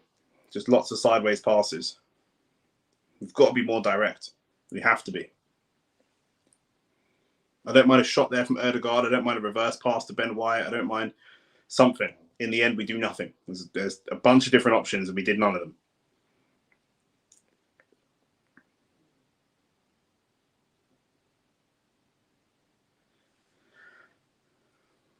Aston Villa now with their back four building up.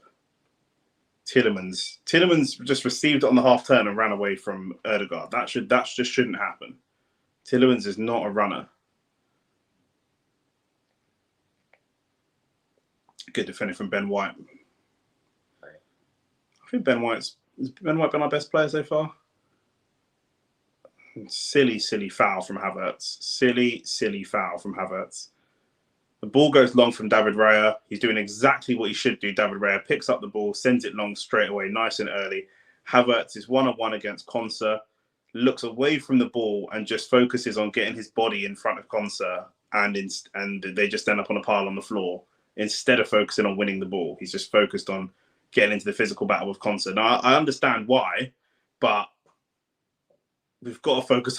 It's silly to say, we've got to focus on both. You know, he just left the ball completely and focused on the clash with Konsa. It's ridiculous. And the rest giving them a free kick. Absolutely ridiculous. If you had to swap a midfielder for another midfielder, who would it be and why? In the Prem, I mean, the obvious one would be Partey for Rodri, right? Just because of his, in terms of Partey, for me personally, it's his injury issues. He's been fit and available for 50% of the game since we bought him for £45 million. He's not fit, whereas Rodri's very rarely injured. You know, so it would definitely be, if not Rodri, because that's like too obvious an answer, it would definitely be, you know, someone who is always fit on a regular basis and consistent performer. I don't need to be a star man. You know, there's Bruno, there's KDB, there's, you know, but these guys, not only are they, you know, KDB has some injury issues, but like Bruno, Rodri, they're never injured. They're never injured. I'd even look at like Partey out for Bernardo Silva.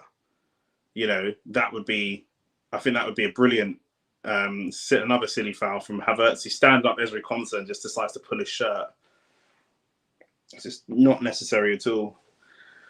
From the attack, if you ask me the same question from attack, I'd like maybe Martinelli goes for Brian and Bomo from Brentford, or maybe Reece Nelson goes for Brian and Bomo can come off the bench. For Arsenal, I think that could be good. John McGinn here. Let's see if he looks for a cross like I said he would. Gets it into Rodgers. Oh, it's off the crossbar. A huge double save from David Raya. Wow, a huge double save. Morgan Rodgers again causing Arsenal. He's got to be man of the match. He's the best player on the pitch so far. John McGinn goes straight into Morgan Rodgers. Morgan Rodgers takes one touch, passes the ball straight to Onana. The shot's deflected from Onana. It hits the crossbar. As it's coming out, Raya's on the floor. And again, Ollie Watkins has a completely open goal. And David Raya gets off the floor to make a second save and palm it wide. That is unbelievable. In fact, man of the match has got to be David Raya. Unbelievable. Absolutely unbelievable. But Morgan Rodgers, again, look at the speed of how he plays. One touch, bang. Touch, pass, straight away. The speed that he plays at is brilliant. Where our midfielders are just playing the ball just too slow. We're just playing the ball too slow. Simple as that. Partey on the ball now. How slow is this going to take?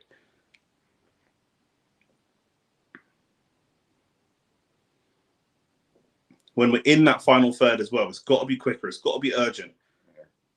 Great half turn from Ødegaard. Can we get a shot away? Can we get a shot away? No, he tries to do a little step over, a little flick through the legs of the defender. Tielemans sends it for Leon Bailey, who's up against Jurriën Timber. Bailey still. Bailey. Good defend for Martinelli. Martinelli drops back.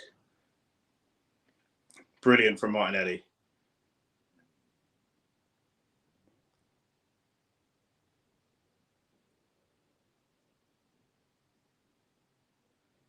I don't know what's happening here. Havertz has gone down. The ref's blown, but he hasn't given a free kick either way.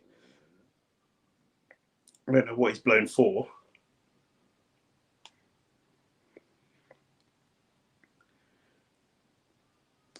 That attack, we're just looking at that attack again. For me, that is all about Morgan Rodgers. He receives the ball and immediately passes it to a space.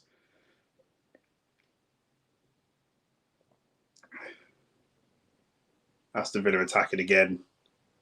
Morgan Rodgers again, gone for a corner. They're starting to move through the gears now.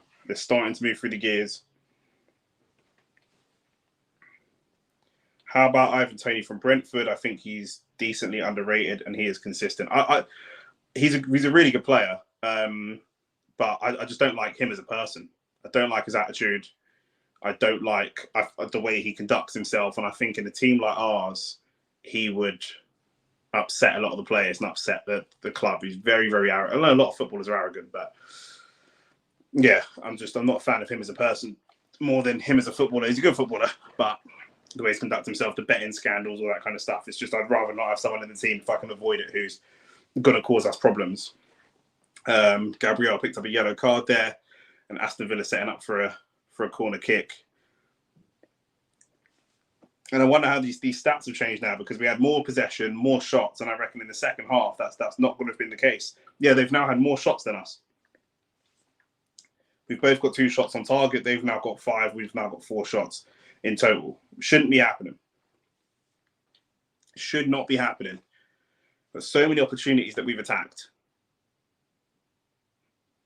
We need more shots. Simple as that. Basic conversion rate. Corner comes in. It was Onana. He had a bit of a free header, but just got underneath the ball rather than in front of it.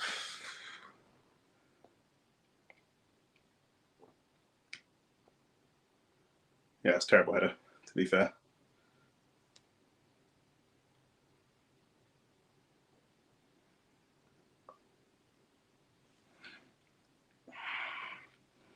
Last half an hour, 58 minutes in, we've had 2 shots on target. They've had 2 shots on target.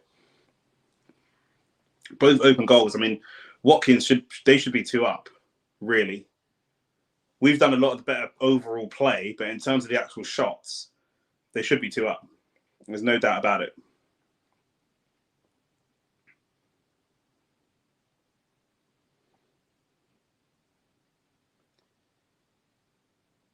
Ben White looking for a pass forwards. Thomas Partey now. Good ball forwards. When we play the ball nice and quick, when we play it quick, this is what we can do. We've waited for Aston Villa to be quick so that we can be quick. We've got to set the tempo. Erdegaard, cross back post. And Martinez comes and collects. They're waving for some sort of foul. I don't know what sort of foul they're waving for. We couldn't see it, but it looks Watkins is down. Let's see as Watkins tries to go. Runs into Thomas Partey.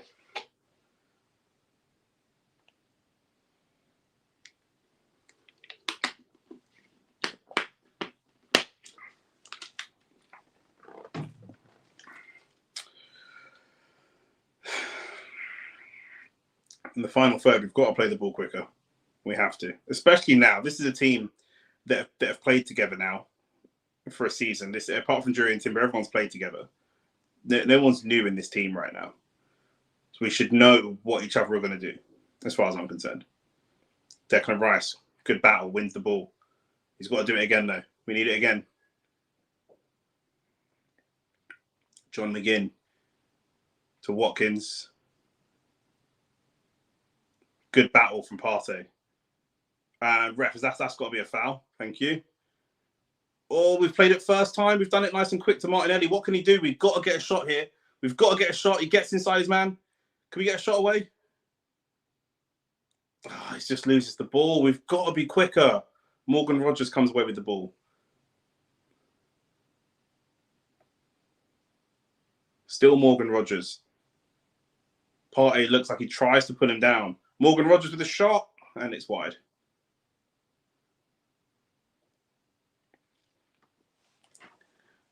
We just look sloppy.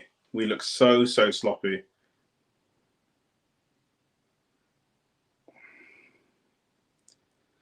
It's ridiculous. Absolutely ridiculous. Where's Declan Rice?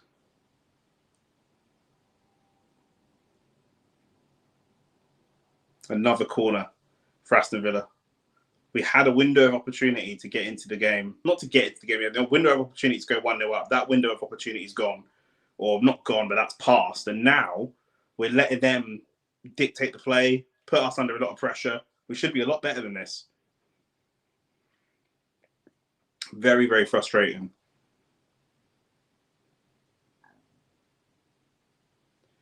Tielemans with the corner. This could be a problem. It's a good corner. Big punch from David Raya. No, Martinelli's he's just defending. They've gone all the way home. They've gone all the way back to Martinez. We need to be a lot more cutting edge.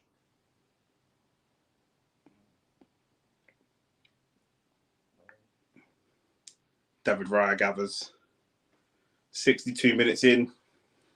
Starting to get put under a little bit of pressure. We need to turn the tide here badly.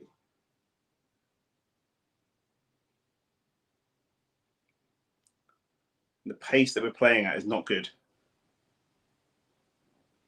Do I think this is the strongest squad for this game? That's a good question. Yes. Yeah, I do. Yeah. Trying to think of what difference is. Unless you drop Partey and put Rice in the 6. Maybe put Havertz in the 8. Ødegaard in the 10. And then Jesus up top, maybe. Saka, good feet, good cross. Rice didn't even jump for that ball. We didn't even fucking jump for it. Saka's put a cross in. There's a defensive header. The ball goes straight up in the air. Rice doesn't even jump to win that ball. If he wins that ball, we can score a goal. Ridiculous. Saka again. Jurriën Timber. Thomas Partey now. That's what I'm saying. On the edge of the box. This is better. This is where we need to be. Saka. Oh, big save from Martinez. Yeah, I think other than what I said with Jesus going up top, but I think this is close to our best 11 for this game. Probably be a yellow card for Partey. Onana tries to spin away from Partey and he's brought down.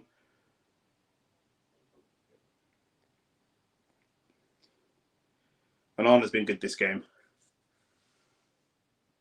Saka and Ødegaard just doing a little 1-2. That's exactly what we need. I think Saka may have been just offside, but that's what we need. Where's that been? Why has that not happened yet? Doesn't make any sense. And now on comes John Duran. Who's going off? Watkins is off. He's missed 2 open goals today, Watkins. Not the best game for him. Is this Ramsey coming on as well? John McGinn off. I think Ramsey on. This could be problems for us. Fresh legs. Now on comes Leandro Trossard for Arsenal. Who's off? Is that going to be Martinelli? Yeah, Martinelli off for Trossard, 65 minutes in. Just like I said. Just like I said. Yeah, if we could isolate Trossard against that young fullback, and Trossard is a shooter. If he gets half an opportunity to shoot, he'll shoot 100%. But we need to not concede a goal before that happens. We need to score first. It's crucial. Who is this? That Tielemans? No, it's not Tielemans. That Digne? Free kick? Oh.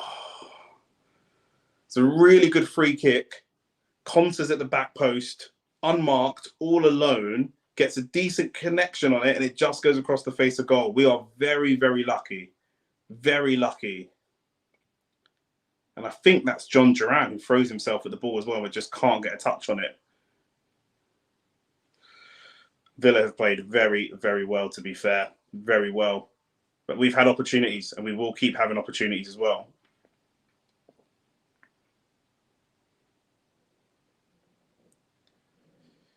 Yeah, Havertz and Rice. I mean, Rice was solid last season playing as a 6.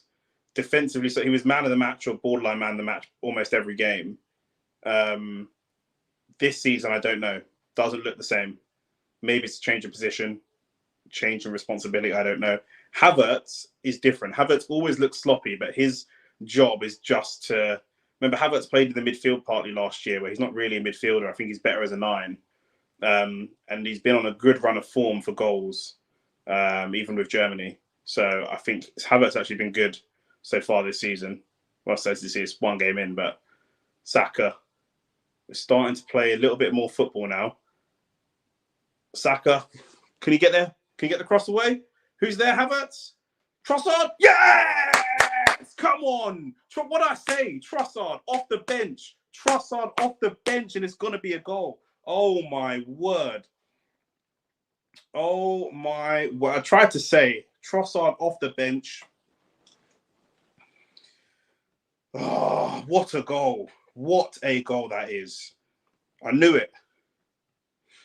I knew it. I knew it was coming. Did I not say it was coming? Trossard, 1-0. Shooter. We need more shots. We had 2 shots on target. We need more shots. Come on, man. Out to Saka. Nice and quick. They've doubled and tripled up on Saka. The football is much quicker. Look at that. Saka into Ødegaard. Ødegaard plays the ball nice and fast to Saka. First time, Jimmy, and then first time shot. We need the play to be quicker. Way quicker. We're slow before. We can't be having it being slow. We can't.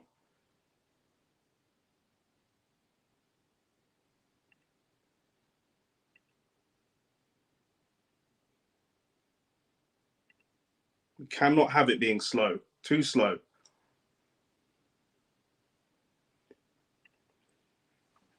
I tried to tell, man.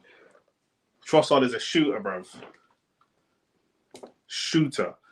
Doesn't mean we win the game. Over 20 minutes, 25 minutes left. Doesn't mean we win the game at all. We've got to still be composed, but we needed that first goal.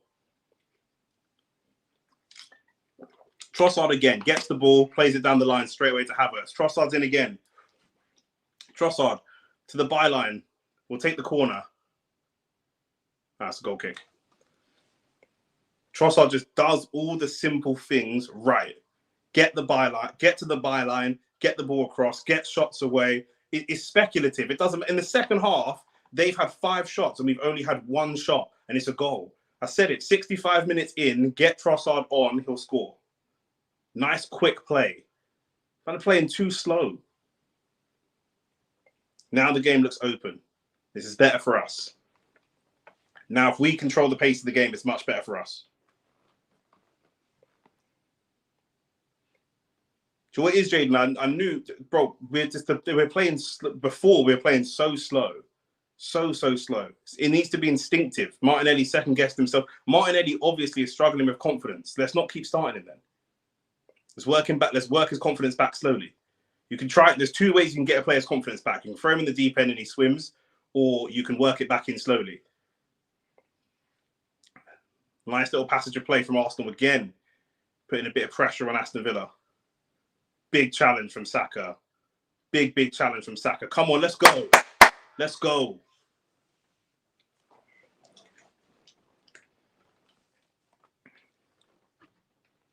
Saka's not. I said Luca Digne, bro. Get out of here, bro.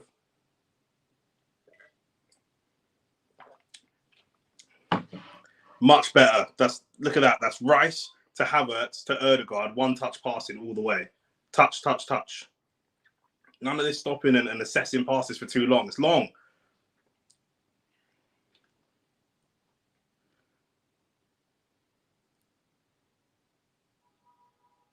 Jacob Ramsey now. Get the ball out. Brilliant from Havertz. Brilliant from Havertz. And that's poor from Saka, to be fair. I hate this thing they do of turning their back and trying to buy fouls. Just play the game. Morgan Rogers again in the box now. Corner. And that's come from Saka. The ball's gone straight out to Havertz. Havertz turned 2 man. It was really good. And then Saka tries to buy a foul. Keep on your feet. Let's play football. It's the same way that they got in last time against Gabriel trying to buy that foul. Come on. They've been really good from corners so far, Aston Villa. Let's not make it happen again.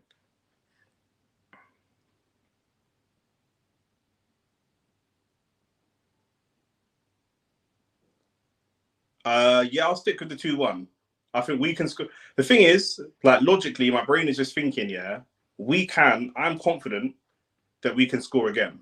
However, I'm not super confident that we can keep a clean sheet. I'm like 70% sure we'll score a second goal. I'm like, oh, referee, that's a referee. That's got to be a yellow card, ref. That's got to, Onana's just brought down Saka as he's in his stride. That's got to be a yellow card, and it is a yellow card. I don't think that's a red, but sometimes I think that should be like an orange card. But I'm like 50% sure we can keep a clean sheet. 50%. But I'm about 80% sure, 70-80% sure we'll score again. So 2-1, I could see a 2-1. A 2-0 is perfect though. If we get a 2-0, then shout out you, bro. I'll take that all day. Do you know what I'm saying? The most goals since the start of last season by substitutes are John Duran, who's currently on, just come off the bench as a sub, and Leandro Trossard, who's just come off the bench as a sub. They're the two players that score the most goals off the bench as substitutions. And they're both on the pitch right now. One of them's already scored.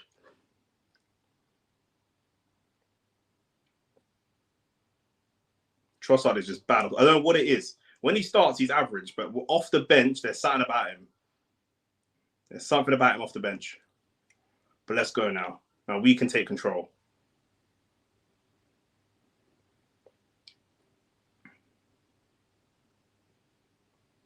Timber's out left, all on his own. Can we use him? Oh, Gabriel's just giving the ball away cheaply. Aston Villa gave it away cheaply straight away as well. That's poor from Gabriel.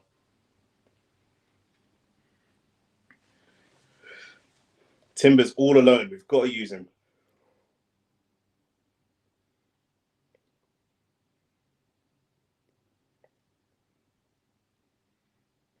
Are you sticking with 2-0? That's the question.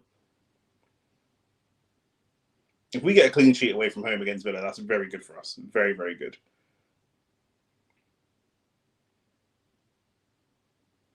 Declan Rice brings the ball down. No foul there, ref. I don't know what happened there. Morgan Rogers has just sent Partey to the shop again. He's been class. No matter what happens, Morgan Rogers has been brilliant today. Absolutely brilliant. He's got Thomas Partey on toast.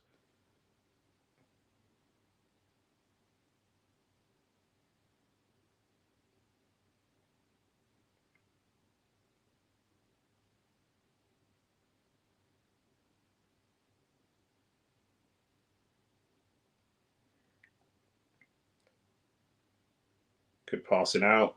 Let's use Odegaard. Odegaard dropping deep to receive. Nice. We found Timber, who goes straight out wide and finds Trossard. It's so much better.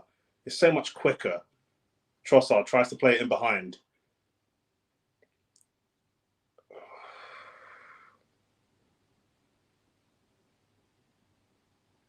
Oh, that's a foul from Timber. Great challenge. That's a brilliant challenge. Kai Havertz just come all the way back and made a challenge on John Duran, all the way back from striker.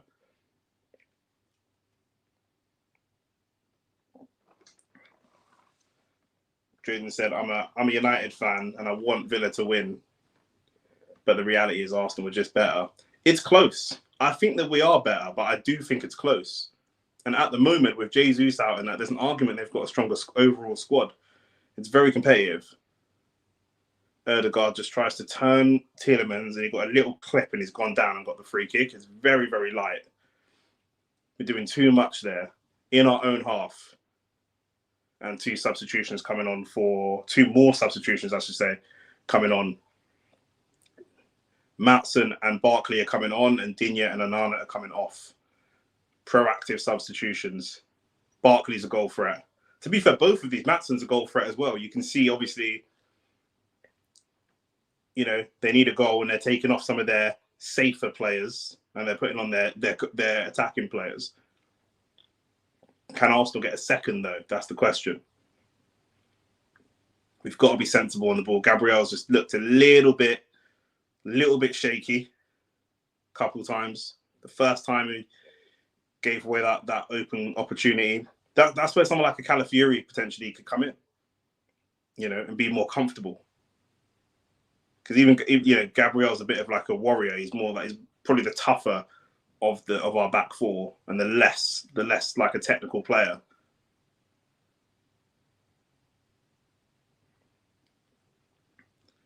It's not bad football from Arsenal. Brilliant ball from Gabriel. Brilliant. Trossard's in. He hits the ball across the face of the box. Saka up against Martin, who's just come off the bench. Thomas Partey. Thomas Partey! Shooter again. Come on. Oh, that's bro. Come on. 2-0. 2-0. Come on, man. Bro. I was at the game at Wolves last week, and the shots were a bit peak, but that was a brilliant strike. That was a brilliant strike. And I'll tell you what, that ball, is that Gabriel? The ball from Gabriel over to Trossard. Wow. I was just saying he's our big, tough centre-back. He's not our more technical player, but wow. And it's gone through the hands of Martinez. Martinez gets contact on it, but he palms it into his own net. And it's another assist for Saka, by the way. It's another assist for Saka. And this is what he does. 3 GA in the second game in the league already. And your prediction was, yeah, bro. You were facts, bro. You said it's 2-0. I predicted 3-1 before the game. And then as we got to the second half, I said, you know what? I might not have to look at a 2-1. But yeah. I had bare Villa fans on my TikTok earlier telling me I'm arrogant and all this kind of stuff because I said that I think we're going to win. My boy Harps is on the TV. Harps, I see you in the crowd. My brother. 2 fantastic goals as well. Yeah, that's that. Do you know what? Both goals have come from Trossard. Both goals have come from Trossard. The first one, Trossard goes and scores. And the second one, Trossard runs in behind and Gabriel gives him the ball. Oh, and here comes Calafiori now. Calafiori's coming on. Both those goals come from that substitution from Trossard. Like I said, 65 minutes in, Trossard will come on. And off comes Jurriën Timber, who's been absolutely fantastic today. And Calafiori comes on. So he must be going left back then.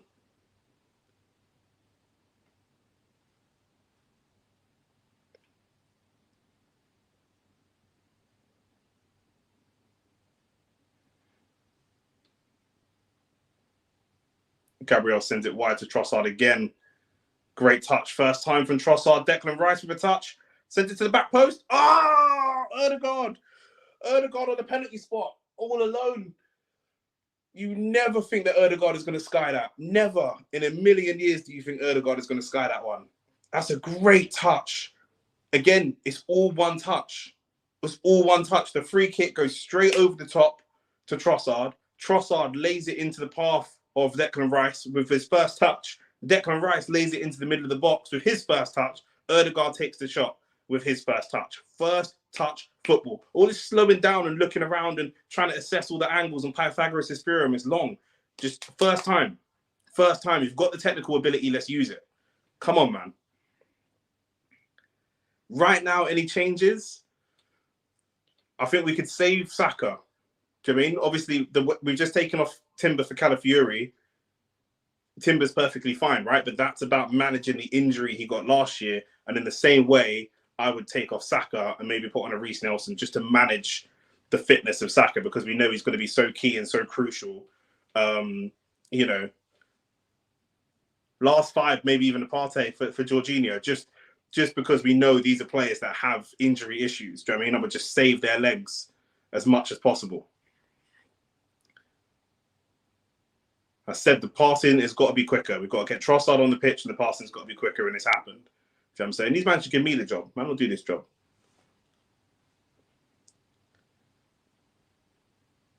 You can see Aston Villa getting a little bit desperate now, chasing the game really aggressively, making some little mistakes. You can see it.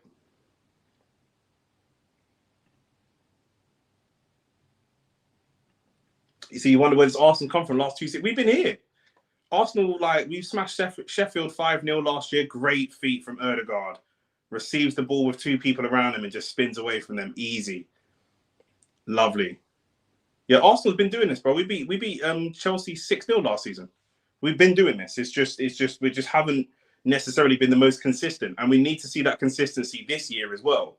Do you know what I'm saying? Like, we could easily do this now and then like be average against United. We have to do this consistently. Do you know what I'm saying? We did it against Chelsea. Who's the biggest team? 3-1 against United, I guess.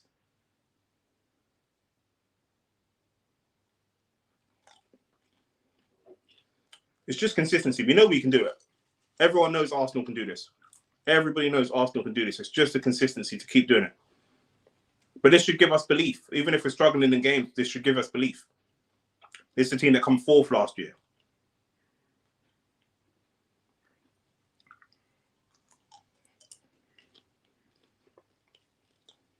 Good challenge by Saka. Yeah, I wouldn't mind Saka or Partey getting a little rest because of the injury issues they've had. I wouldn't mind that.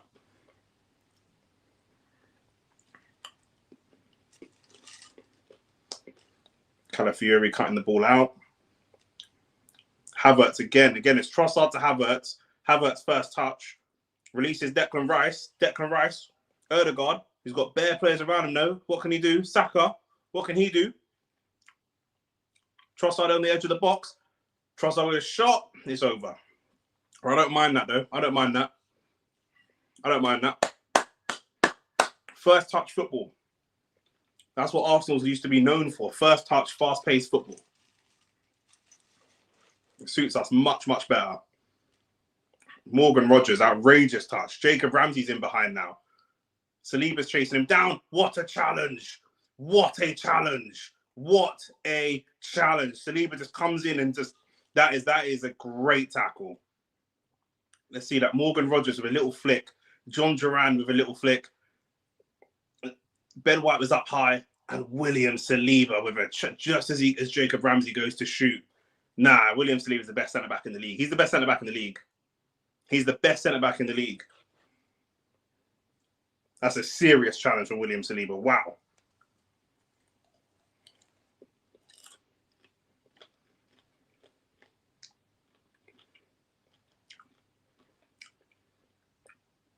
Corner comes to nothing. Calafiori sends away Saliba, it looks like. Saliba's up high against Leon Bailey. Oh, and the two Aston Villa players crash into each other. Is the ref not going to stop play for that? That's mad. Two Aston Villa players crashed into each other. I thought there was a head injury, and then the rest is letting them play on. But okay, Saka's here. And there's a foul. What's going on with this ref? He's just letting everything go now. Yeah, I wouldn't mind getting Saka off the pitch right now. I'm not going to lie. Yeah, Tielemans just takes him out. Yeah, let's get Saka off the pitch, man.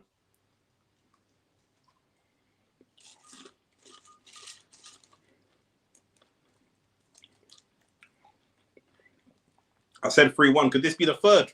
Ødegaard's over this set piece.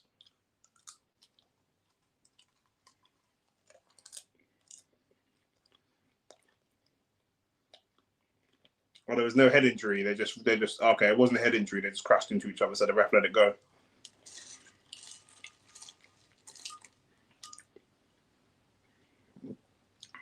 Gabriel wants this header for himself, 100%. He wants this for himself, 100%. Give me a third, please. Nothing silly. Just put it to the back stick and let these men head it in. Simple things. Or give me a Calafiori debut goal or something. He went to the front post. It's headed out. Ødegaard sent it to the back post again. Is Calafiori up there? He's up there with the goalkeeper. Whoa. What's he doing? What is Martinez doing? What's going on here? Calafiori went up for the challenge and bumped into Martinez. So Calafiori kind of said sorry and went to tap Martinez to say sorry. And Martinez just pushed him in his face. Martinez is an idiot, man.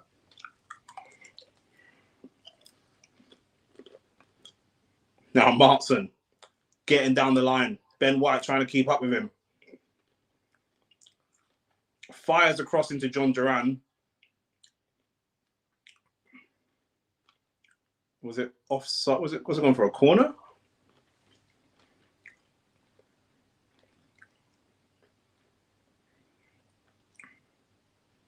Or was that a handball? What's that one for?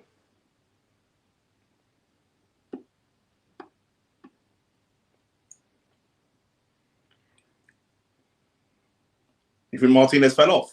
He's still a very good goalkeeper. Jaden, what substitution did I say would come next? Or what substitution did I want? Saka is coming off. Reece Nelson is coming on. Come on, bro. Come on, man. That's a good sub. That is a good substitution. There's no need. There's nothing more he needs to give to the game. He's given everything today. Just let it go. And get Reece Nelson on the pitch. And I hope we keep him. I really do. I really, really do. Look at Brighton. Brighton's second in the league right now. And Brighton wanted him. He's a talented player, Reece. He's defending right now. Up against Martson.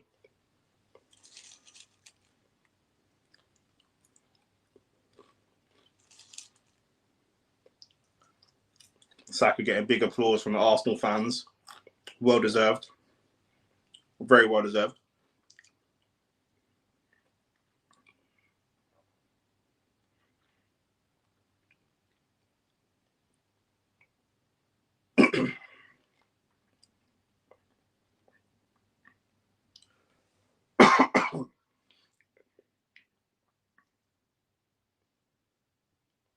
Good header from Calafiori. Just cut the ball out. Nice.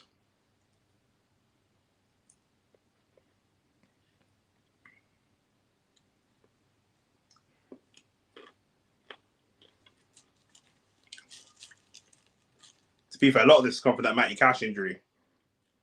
Because the attacks, Odegaard.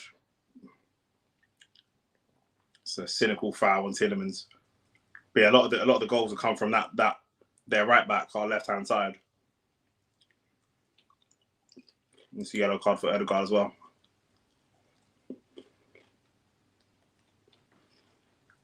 $89 minutes in. What are we saying?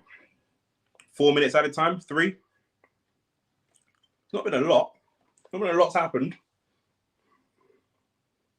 Couple stoppages for the goals, maybe. Couple injuries.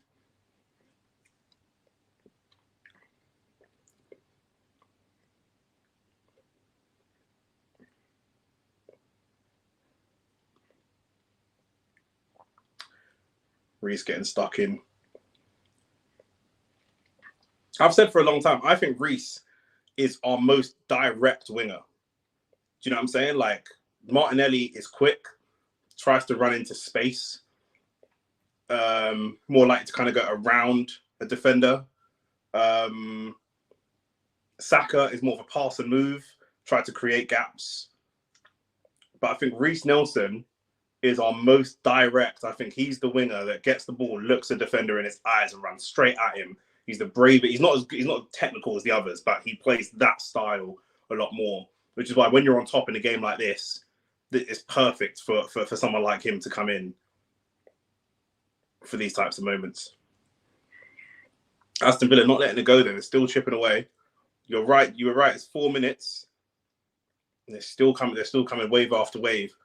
And again, with someone like Reece Nelson, this is where Martinelli would have been good, but obviously he played earlier. But they're pushing up and pushing up and pushing up. If we get that ball, at any point, Reece is going to be out there. Long ball over the top, and it's peak. Try to tell man we're going to win this game, you know. Big cross over to Martson, left-hand side, up against Reece Nelson. Oh, who's that number 6? Just went for a shot. It was Ross Barkley. Of course, it's Ross Barkley. He's a goal threat. He was really good last year. Sky giving player of the match to David Raya. And you know what? You've got to agree with that, to be fair. He's made the double save off the bar. He saved the first one in the early part when Gabriel made that mistake. And if it wasn't for him, we could have been a goal or two down before we even had the opportunity to score. So You got to give it to him. I think I'd back that. I would back that for sure.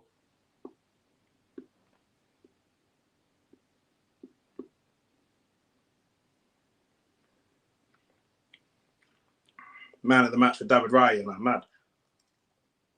I said the same thing last week. That man of the match could have been Ben White or David Raya. That's 2 back-to-back 2-0s, and both times your goalkeeper's man of the match. We've got to start having some conversations.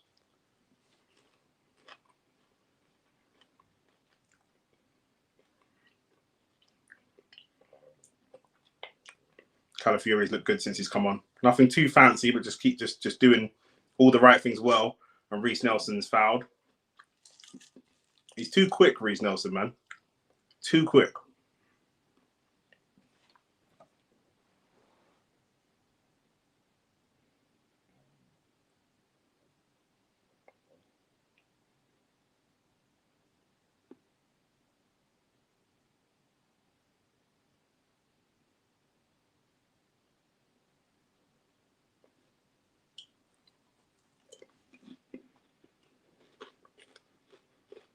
Reece is a player I want him to say. So bad. Last minute of the game.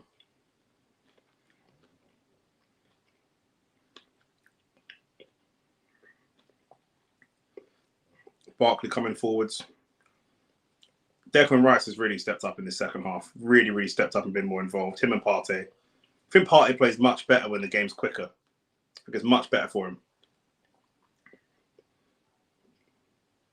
Declan Rice clears the ball. Havertz trying to get onto it. Ødegaard's with him if he can find him. He plays it first time. More first time football again. Trossard, you know he's going to shoot. And it goes out. And the goalkeeper gathers. First time football again. Every time we've created an opportunity now, it's been hitting the ball on the first time. Passes on the first time. Crosses on the first time. Shots on the first time. Both goals were first time shots. And lingering on the ball too long.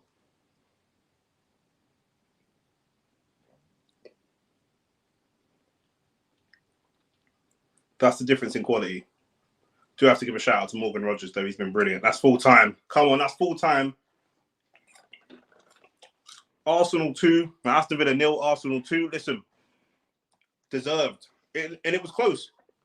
It was very, very close for a period of time. I'm not going to lie. You know, it could have gone either way. David Raya gets man of the match. I'd back that as well. If you're watching, let me know in the chat who you think should be man of the match. Because for me, in the first half, I was saying Ben White, David Raya. Last week, I said Ben White or David Raya as well. Coming into the second half, it's a totally different game. And if it wasn't for David Raya, we'd have been 2 goals down.